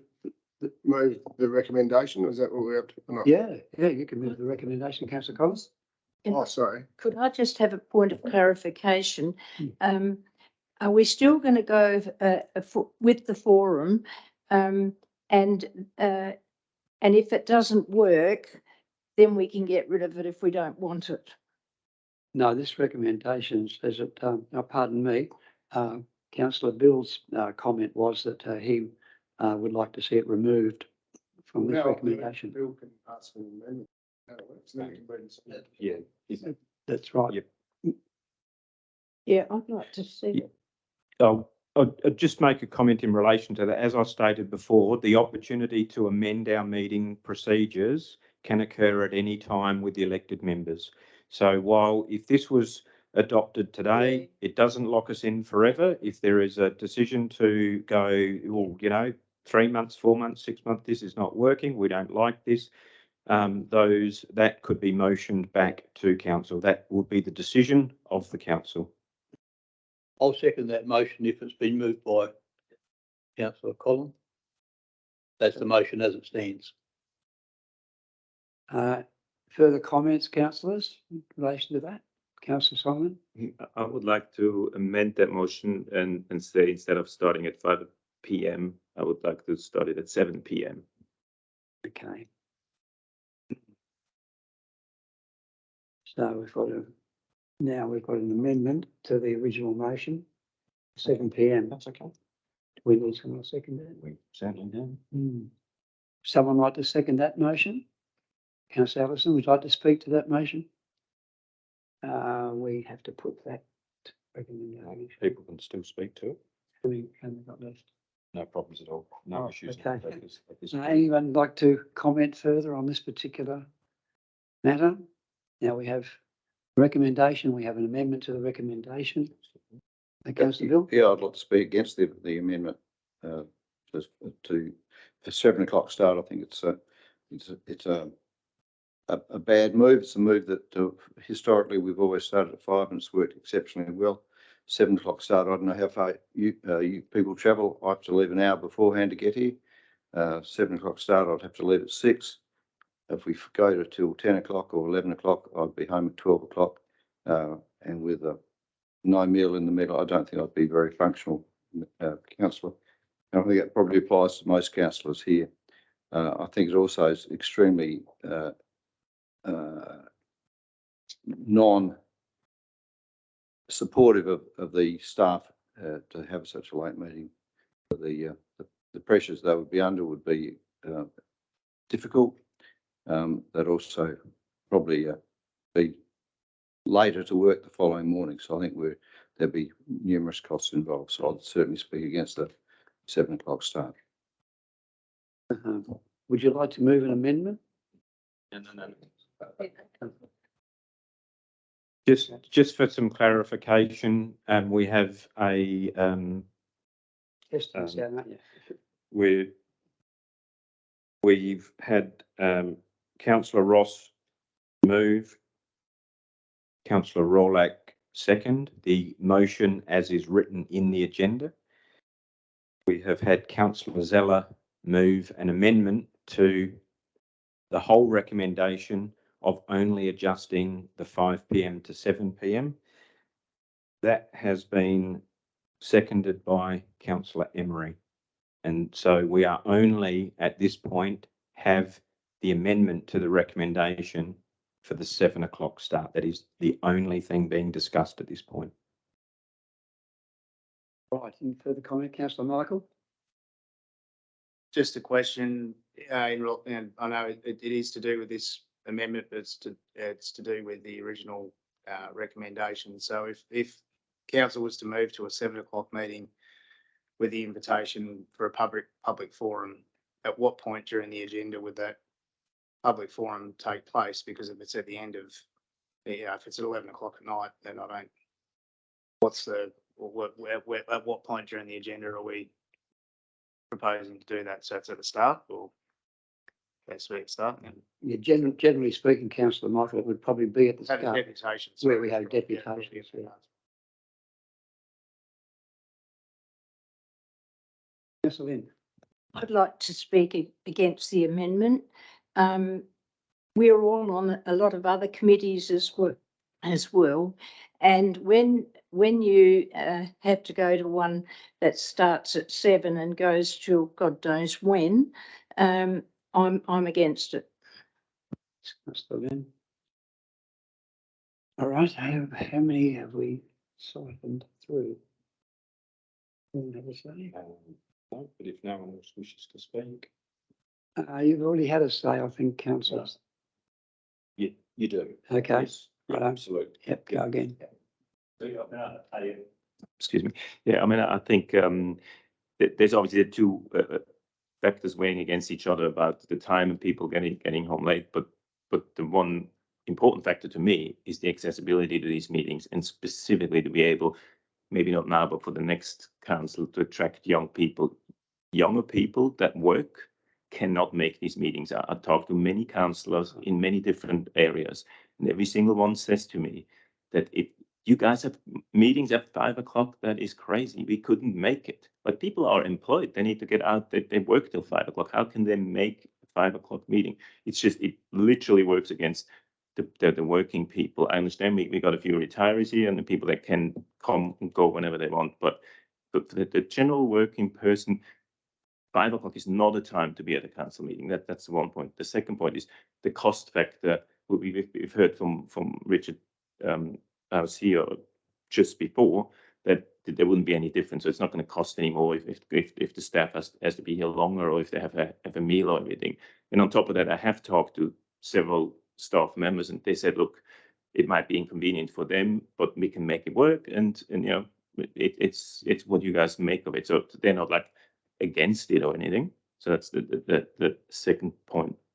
And the third, I just think it's important, again, for the people listening to us. So if people want to participate at 5 o'clock, you're not going to go. You just came home from work, like not as elected members, but if somebody wants to attend here, you're not coming home at 5 o'clock after work. Oh, no, I'm rushing out to meeting. You're not going to do it. You're not even going to turn on your YouTube and actually watch a live screening. And I think as a council, we need to encourage this as much as we can, community participation, involvement, and all that. If it's at 7 o'clock, the chance that people are going to listen to it are much higher. We're looking at Golo's meeting. They're always at 7. Most of this, like actually all of the councils in town have meetings 6:30 or 7 o'clock. I just think it's a much better way for to get people involved and get people participating and just cater for younger people. I mean, me personally, 5 o'clock is fine by me, but I think for the general public, it'd be much better. Well, talking about young people, they were able to get to football training at 5 o'clock and a cricket training or a cricket practice. They can do all that and they do that regularly. So I couldn't see anyone who was absolutely committed to be a council member couldn't make 5 o'clock on that same basis.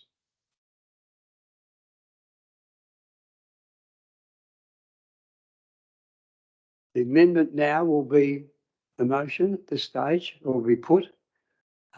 We all understand what that was? All those in favour? Those against? 1, 2, 3, 4 against. All those in favour again? You were 4? 3. 4, 3. That doesn't sound right. No. So the councillor, Am I seeing all the hands? so I had 1, 2, 3, 4, 5 against, and 1, 2, 3, 4. 4. So 4, got that right? Sorry, I couldn't see the hands properly. I'm Yeah. blind as well as deaf. So All right, the amendment has been lost. We go back to the original motion. Mr Mayor, I'd like to move an amendment, please. Councillor Bill, That clause 5 is removed from the motion, was 5. which is the forum. As I mentioned before, Like, I think it's unnecessary to have a public forum in this situation. Yeah, the Anyone like to ratepayers have comment? lots of opportunity to view their areas and consult with us before, so we don't need a public forum. Someone like to comment on? just in clarification of clause 5, clause 5 as has been written is intrinsically linked with clause 8. Yes, to. So clause 5 and 8, or just clause 5? Councillor Bill? Clause 8 instead of 5? With clause 8. Would reduce the public forum mentioned in clause 5 and would also remove clause 8. Right. So clear on that, councillors? That's the amendment. Do we have someone to second that amendment? Councillor Peter? I'll put the amendment. All those in favour? 1, 2, 3, 4, 5. The amendment becomes the motion. That's correct. So we go back to the recommendation as we were, that now precludes clause 8 and clause 5. Sorry, can I just ask a question? Certainly. I was scratching myself. I'm not sure whether you guys counted that as a vote or not. Whether you voted or not. Yeah, on that last one, Oh, okay. whether when the vote was put, who was against it? Oh, sorry, who was for removing it? I was scratching myself at the time. I'm not sure whether you counted me as to remove it or not. Right. Could we possibly just do that again, just for I clarification? think so. So the amendment we're voting on is to remove those two matters from this recommendation. So I'll put the amendment. All those in favour? 5. No, it must be right, Fab. Stop scratching yourself. So we go back to the original recommendation now with the removal of clause 5 and clause 8. And that was moved by, I can't remember. Moved by councillor Ross. Councillor Collin. Councillor Rawlake has And councillor Rawlake seconded. Are there any questions or comments, councillors, in relation to that? If not, I'll put the recommendation. All those in favour? 1, 2, 3, 4, 5, 6 in favour.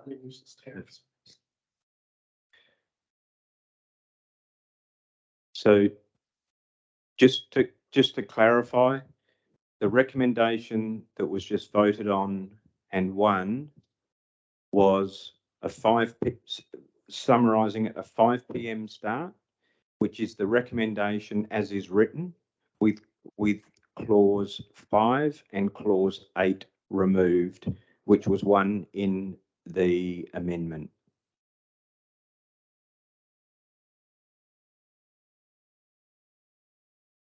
The amendment was voted on and became the motion, the original motion, which was moved by councillor Ross and seconded by councillor Rawlake.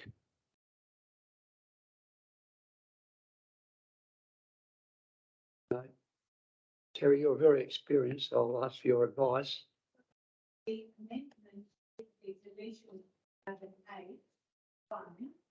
No, that was lost. That was one. Sorry. That was one. Yep. Correct. Correct.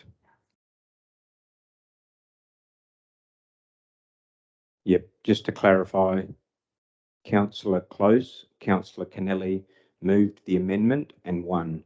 So the amendment now became the motion, and the original motion was moved by councillor Ross, seconded by councillor Rawlake.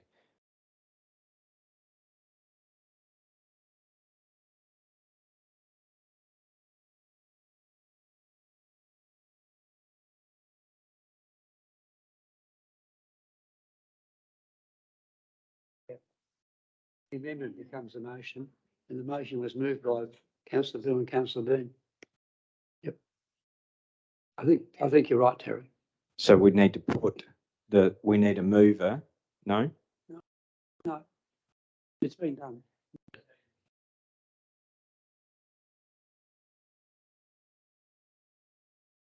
Which we did. Yep. Yeah. Now, thanks for picking that up, Terry. It's important.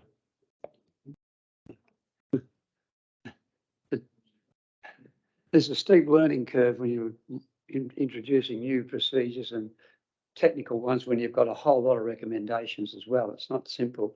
If it was just one recommendation, it's easy.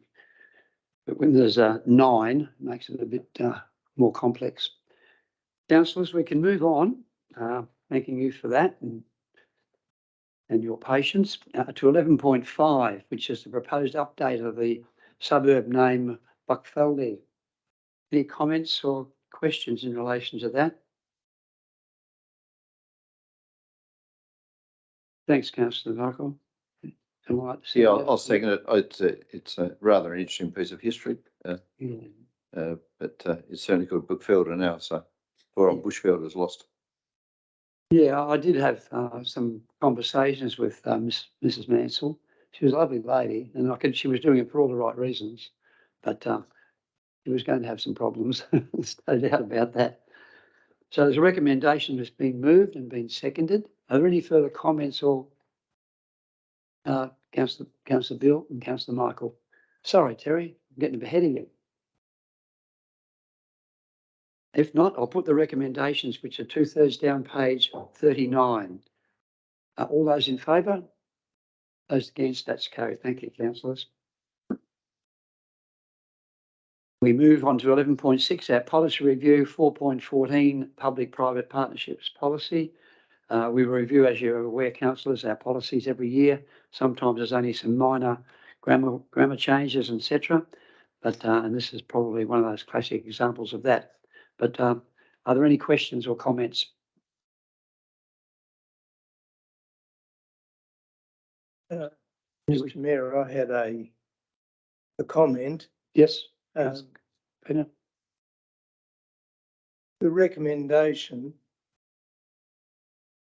well, makes a recommendation, but there is no reference to the public-private partnerships policy. And as I see it, we should have the policy appended to this. And so my feeling is that we should hold this over to the next council meeting, lay it on the table and bring it back with the public-private partnerships policy. Yeah, Councillor Connor, you might like to respond to that. I thought it was attached to the attachments.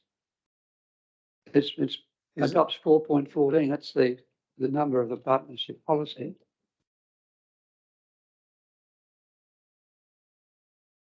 It's the attachment. Yep.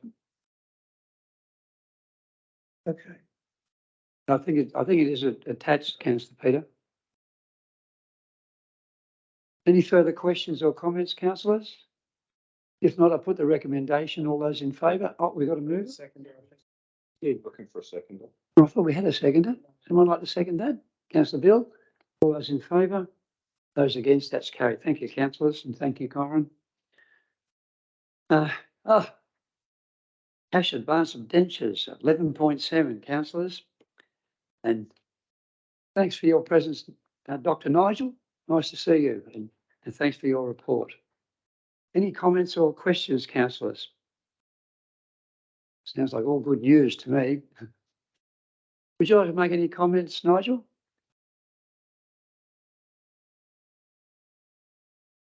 Yes, thanks. Mayor Bill, I think on this occasion it's worthy of some comments, considering what's happened in recent times. A couple of things are worth emphasising. We held over this report because of the caretaking period. Normal course of events, we would have done it after we received the $22 million takeout of the Bunyip One scheme and paid out the debentures. Another thing probably worth emphasising too is that it appears that we've got a pretty much clean slate at the moment. That's really a matter related to the nature of the cash flows of local government. So effectively we have 4 peaks in the year when we get our rates instalments in, and generally the second half of the year is when we spend a lot more money than in the first half of the year. So we're fairly flush with cash just from a natural timing point of view. And when you combine that with the amount that we receive for Bunyip One, we're pretty clear of the cash advance debentures at the moment. The other thing also worth emphasising too is as it says in the report, the condition from the Local Government Finance Authority that they gave us approval for the 8 million for Bunyip 2 was that the 11.3 be surrendered. Now, strictly legally speaking, they can't force that upon you, but it's probably a matter of goodwill and the arrangements we had in play at the time that now is the time for that to be surrendered. And just finally, there are probably others that need to be considered as to whether they're absolutely necessary now that they've been effectively paid out. And it'll be appropriate for you to consider those during the next budget the next budget cycle, so you're considering all of the cash situation. Thanks, Melville. Thank you very much, Nigel, and thanks for your great work over the period you've been here as well. It's it's a real refreshing sort of feeling to see the figures in front of us like this, and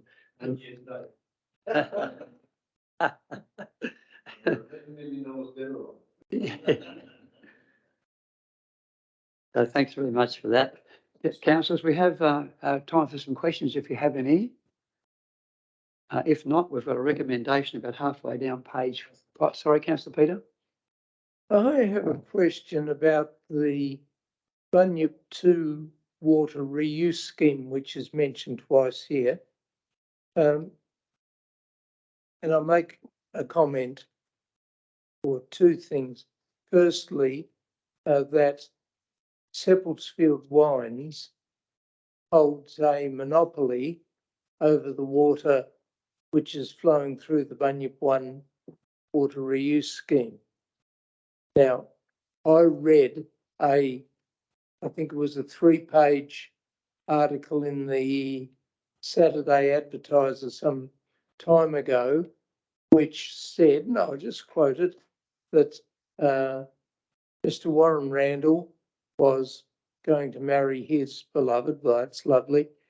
They were going to buy a chateau in Europe, and my feeling is that if Seppeltsfield Wines wishes to extend or augment the existing Bunyip water scheme, they should pay for it themselves and not burden the ratepayer. No, Councillor Peter, I don't think it's quite as simple as that. I think this Bunyip scheme hasn't been brought to the chamber at this stage in its full glory, but it's quite a different scheme than just that. I might pass to Kyron now to provide some more clarity to it. Thank you, through the chair.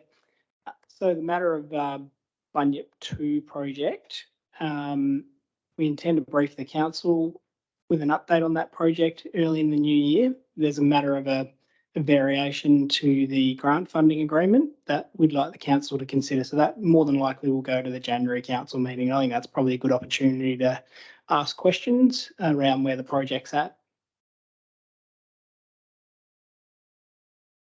Yeah, thanks, Kyron, for that.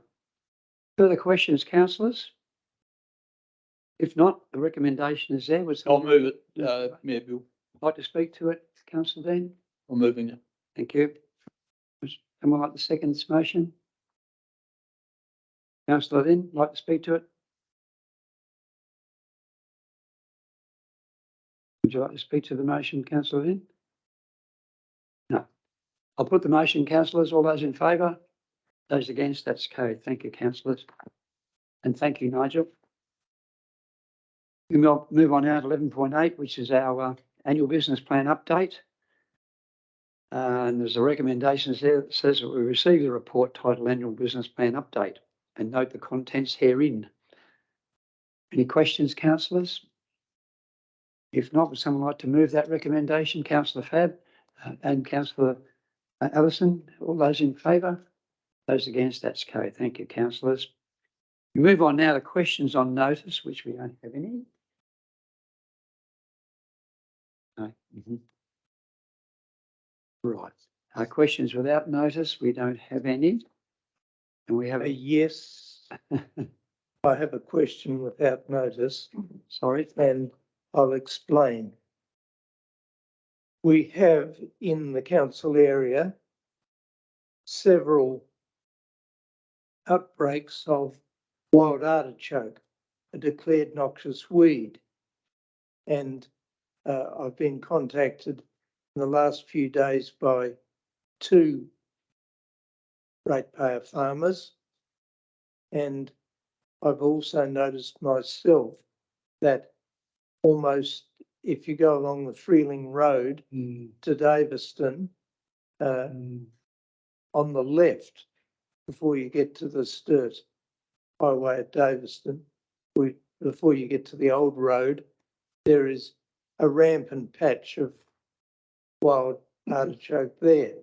Now, wild artichoke is declared noxious weed. It was an absolute menace in the 1960s, and I spent a lot of time spot spraying out wild artichoke, and everybody else tackled it. Now, where these substantial growths or outbreaks of wild artichoke have occurred, something needs to be done to stop them. Now, the wild artichoke at present has come up in head. Fairly soon it'll flower. Now, what is the control procedure? That's a very, very good question. I guess it depends where they're growing. If they're growing on a state road, it might be a state responsibility, which makes it a bit tricky. If they're on one of our roads, of course, we've got responsibility for that, and that you brought it to council's attention, and I'm sure Craig's team will be out there doing something about it. But we do need to find out whether the roads that these outbreaks are on are state roads or council roads. They're not on roads. Oh, well, they'd be. There are wild artichokes on. There are wild artichokes on roads, but I'm talking about infestations large infestations in paddocks. We might have to take that question on notice, Councillor Peter, because I don't think we can give an answer. In the Greenock Creek. Now, I don't know if the section of the Greenock Creek is ours or what, but anyway. But you've brought it to our attention. We've taken on notice, and I think that our department, the environment, can check that through and see if we can't get some outcome. But thanks for bringing it to our attention. Okay, it's a good point. Anything further, councillors? Councillor Collin? Yeah, I'll just a question without notice for Karen probably, but just with the Bunyip 2, is there like a panel or is there a board that sits, and if so, would it be good to have an elected member on that or not?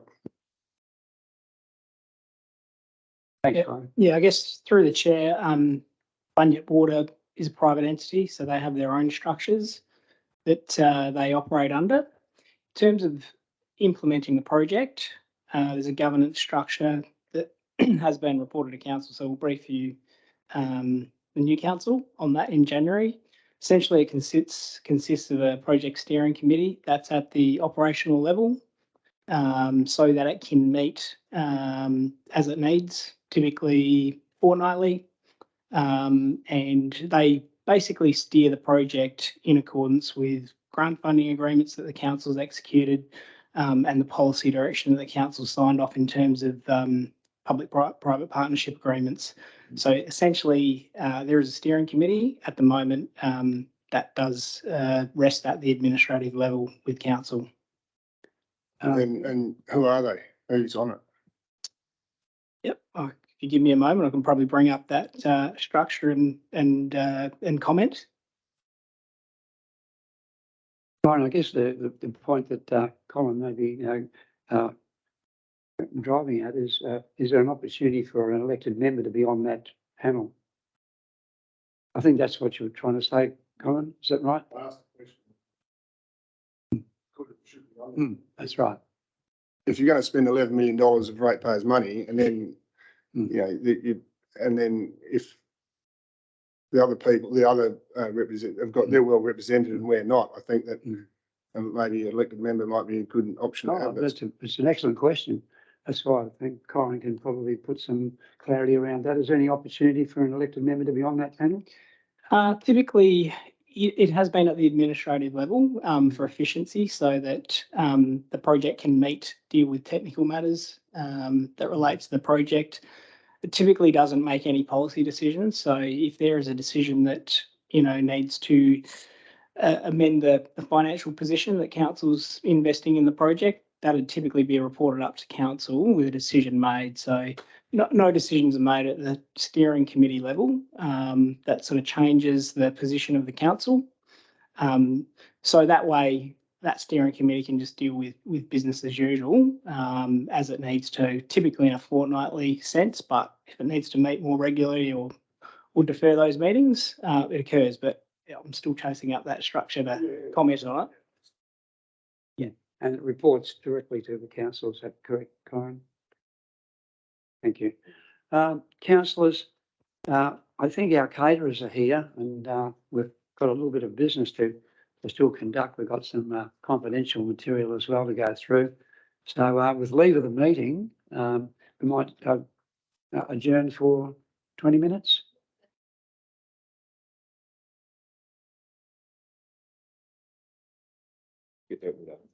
We'll do it after.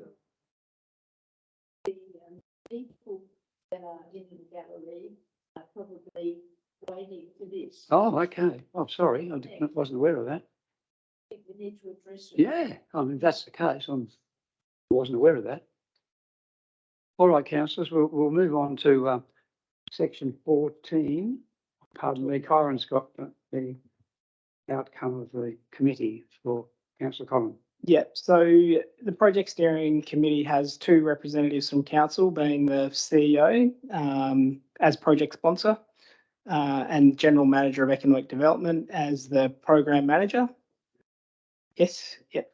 From Bunyip Water's perspective, they have their project director who's Warren Randall, and their project function manager, which is Stephen Trigg. So we sit on that steering committee. During the phase in the project where the private partnership agreements were being worked up, we also had a probity officer represent and will sit in and oversee those steering committee meetings. But obviously that phase is now complete and we're just in implementation mode, in which case it's the 4 members. So, yeah, what I'd think hearing that is you got Warren Rand, who's the owner, plus the CEO, like Triggs their CEO. So wouldn't a council member be like effectively the owner of the council? So a representative council on would be a good idea. In my opinion, I think it would. Yeah, I've got to sort of stop it probably there because it's not really a time for a debate in relation to this. It will come up in the report that Corin will bring to the January meeting. I'm not trying to stop. I don't mind as long as everyone in the chamber sort of realises what I was getting at. Oh, I think I'm happy with that. That's yeah. No, you're absolutely spot on. I have no problem with that, but it's probably just not the time to do that right now.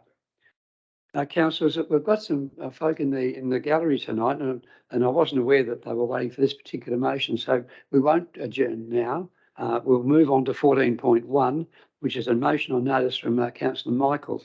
Councillor Michael, would you like to speak on this to begin the discussion? Yeah, sure.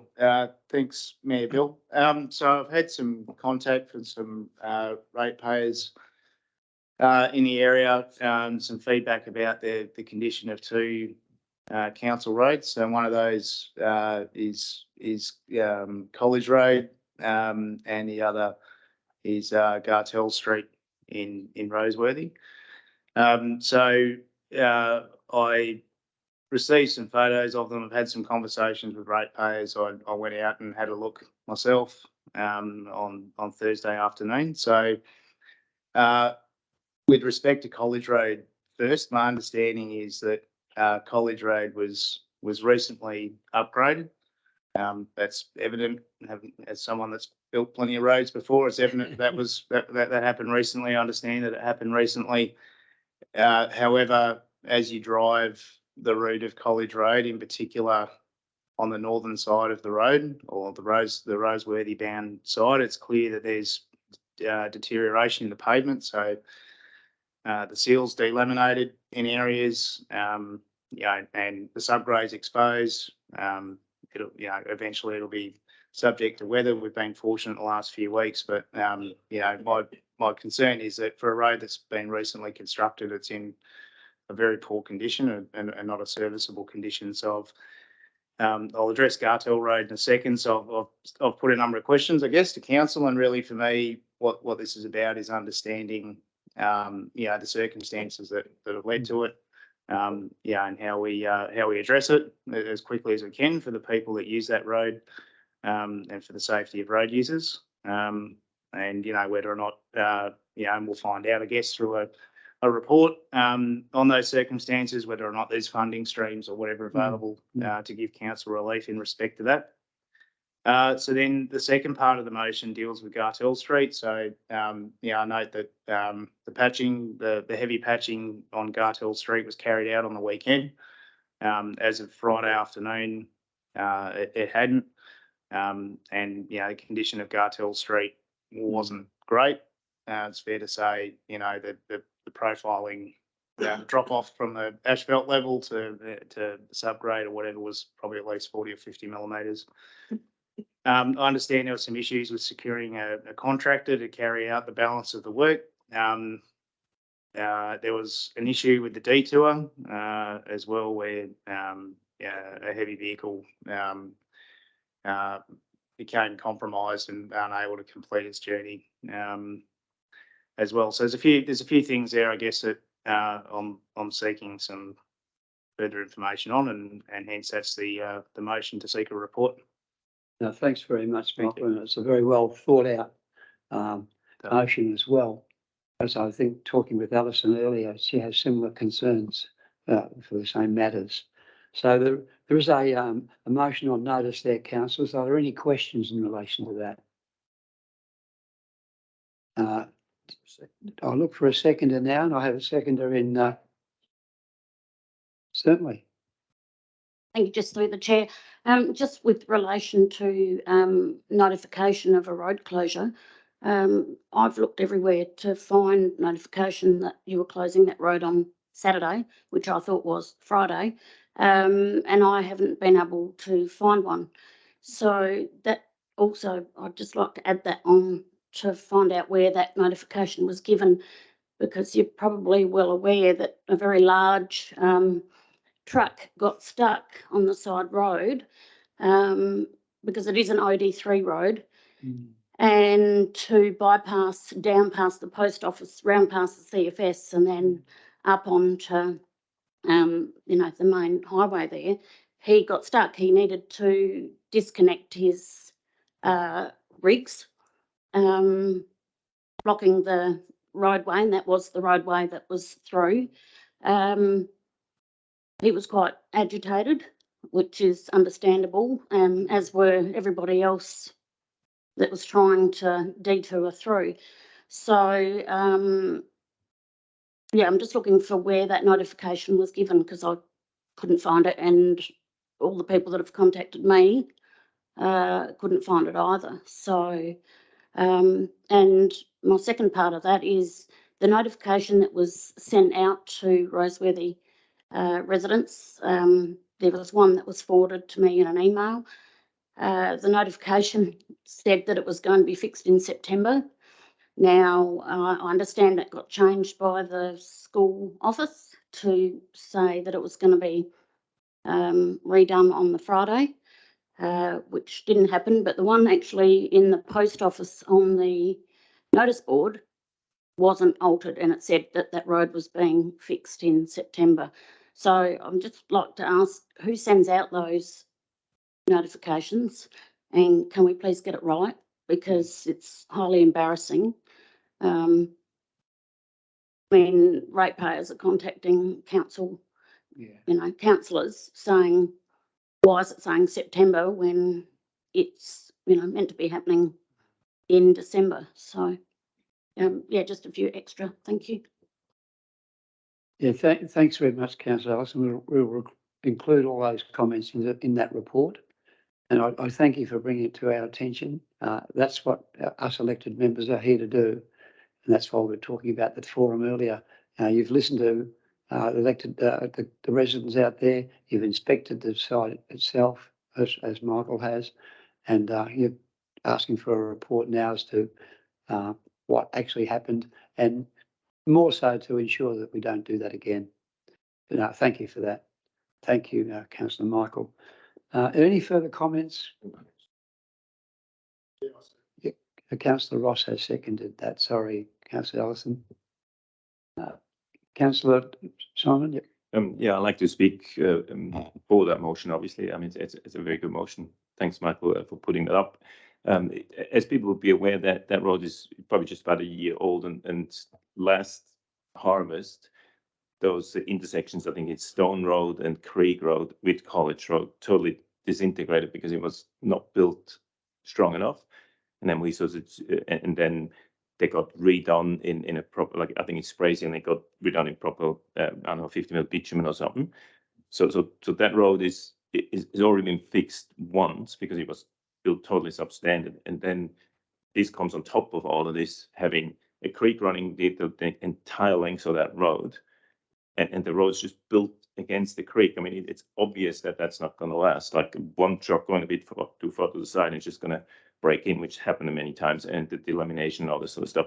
So my main point is really, I think sealing roads are a great thing. That's what we should be doing. Like the residents want that. We want good roads, but sealing roads in a substandard way is just that is close to a crime. Like you don't do that. Like let's spend some more money and do it properly, or not do it at all, but doing it cheaply and quickly so that a road that's not even a year old looks like Michael said, like a totally deteriorated road. That's not good enough. We can't do that as council. That's just wasted money, in my opinion. So and a little bit further to that is that the guardrail street is a similar thing. We cut out all these little patches and filled those patches. That's not going to last. I mean, that patch is going to come back up again. If we fix that road, we probably should have done the whole thing again or something, again, for more cost, but get an outcome that lasts. Because the maintenance cost, because it's one of the big sort of arguments about bitumizing roads is that it's going to be cheaper. The maintenance in the future is going to be cheaper than having to grade them constantly. I'd be very, very interested into actually seeing economic modeling about that, because the cost of the road plus all this maintenance just in the College Roads example would be certainly much, much more than if it would have just graded this road, kept grading for years and years. So the cost benefit ratio is just not happening if we build roads in a substandard way that break down. It's not even a year old, that road, and it looks like bloody 20. That's why I'm supporting the motion. I do want to get a report and find out. Yeah. I'll put the motion, councillors, all those in favour? Those against, that's carried. No, and thank you for bringing it to our attention. I'll ask for leave of the meeting to stop for a 20-minute break for tea. Would someone like to move that way? Councillor Lynn, someone like to second that? Councillor Michael, all those in favour?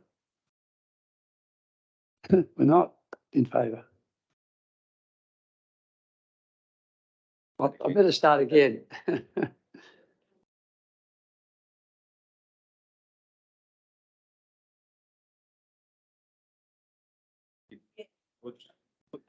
I'll put the motion again, councillors. There's some confusion here.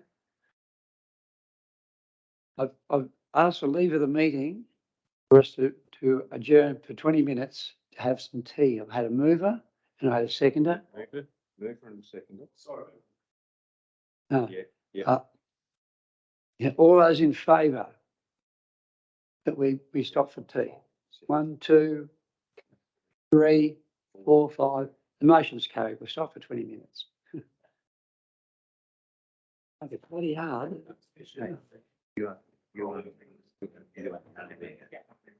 No, serious. There is no.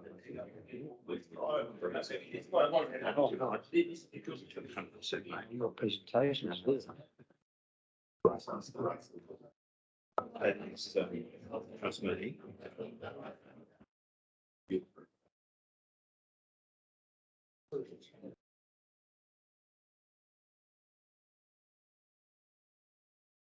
Councillors, we move on now to 14.2, which is a motion on notice from Councillor Fabio in relation to the Kapunda Christmas Street Party Committee. Councillor Fabio, would you like to talk to this motion? Thank you, Bill. Mayor Bill. Firstly, I'd like to just acknowledge and thank Richard Dodson for helping me compile this, being my first motion on notice. So I did need a little bit of guidance. So thank you very much, Richard. A few years ago, I had the pleasure of being involved in the Kapunda Christmas Street Party Committee as a committee member. And during that time, was quite a mature group of volunteers, and there was quite a few connections that we had in regards to fundraising to carry out certain activities around Christmas time here in Kapunda. Some of those which have over the years become an expectation from the community, such as lighting the Christmas tree, which is opposite or between Rustic Edge and Little Mo's Bakery, and other activities like dressing and undressing of Matt the Miner. In the past, most of this has been funded by fundraising, and it's been reasonably successful. In the last year that I was involved in that committee, the main street was also closed off, understanding that this is a dit road, but we managed to secure closure of that main street. And in fact, Mayor Bill might recall he rode one of our horses down the main street to open the parade, which was quite good. And from a community involvement perspective, it certainly went a long way. In subsequent years, what's happened is that some of that committee has moved on, and there's been some new blood that have come into that committee, group of volunteers, and a lot of them are school leavers, which I commend them for putting their hand up to volunteer. However, they're probably lacking a little bit the experience and the contacts that we once had. So in recent times, they found it very difficult to secure funding. The aim of the Kapunda Christmas Street Party is to always try and maintain a free-for-all as far as the rides activities go for the children of the community, and that's predominantly to make sure that there's no exclusions between the different socio-economic groups that we have here in town, and so that every kid can get out and enjoy themselves in a safe and rewarding manner, without discrimination through lack of finances or anything like that. This year, unfortunately, the Christmas Street Party Committee didn't have the finances to close off the main street, which I estimate, I believe, to be close to the vicinity of $7,000 to close the main street. Then there's the additional cost of dressing and undressing Matt the Miner, which is around $600. That's for the hire of boom lift from Barossa Valley Hire, and we've been fortunate enough for the local MFS to volunteer their time to actually carry out the activity. Further to that, there's the lighting of the Christmas tree, which one of the local retailers has put their hand up to generously offer to finance that. So, and in addition to that, also there's the public indemnity insurance that they have to get to hold the event, which is about another $1,200 or something like that. So all in all, the Christmas Street Party here in Kapunda was held last Friday. It was a very successful event. It was very well attended, and certainly pretty refreshing to have it back in the vicinity of our CBD here in Kapunda. In recognition of the efforts that the Kapunda Street Party Committee and the small band of volunteers did, I have put forward this motion, and I'm looking for support to get this motion across, that the council basically, in essence, reimburses the committee up to a maximum of $2,000 for activities that were carried out last Friday. That money will go namely to covering the cost of dressing and undressing Matt the Miner, and basically a reimbursement or a cancellation of the debt of $700, which was used to close off Cray Street here in Kapunda. That's, I guess, pretty much it. Yeah, thanks, Fabio. I've got to commend you and the small group that put that together. You did a great job comparing it too, I might add. But I think the focus, generally speaking, was on families and young people, and it just looked fantastic. It really set the town on fire, and with happiness and joy, seeing those kids and really enjoying themselves. And it's really, when you do it once a year, and I think what you're putting forward here is very, very sensible, and I hope the council support it. But There's a motion there that councillor Fabio has put forward. Is there any further comments from I'll anybody? second the motion. Like to second that, councillor? Mayor Flynn? Bill, in doing so, I think councillor Fabio has made a good point here about the burden on both volunteer groups from the increased statutory charges, and that's made it much more difficult than it used to be when those things were much less. And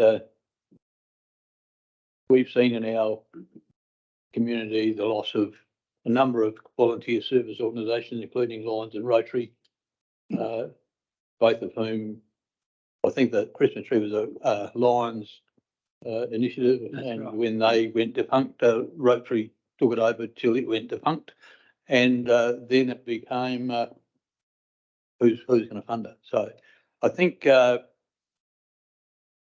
we've got these ward funds which we haven't actually, as this stage, spent any of, I don't think. So there's a source of funding for it, and I'm very strongly opposed to council taking over the total responsibility of these things.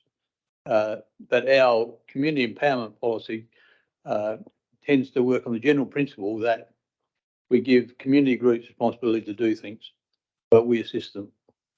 And because any dollar that we go is multiplied 3 or 4 times generally by community activity. So for this reason, I'm happy to second the motion. Thanks, councillor Lee. Could I just add to this that we must take into account that Freeling also have a street party and Greenock do also. I'm just wondering if this motion could be extended to include those towns also to the same amount from the same funding sources. Freeling Street Party is funded by $2,000 from the op shop. Yep. That's what they get. That's right. Yeah, it's probably not enough, but that's what we've always given them, $2,000.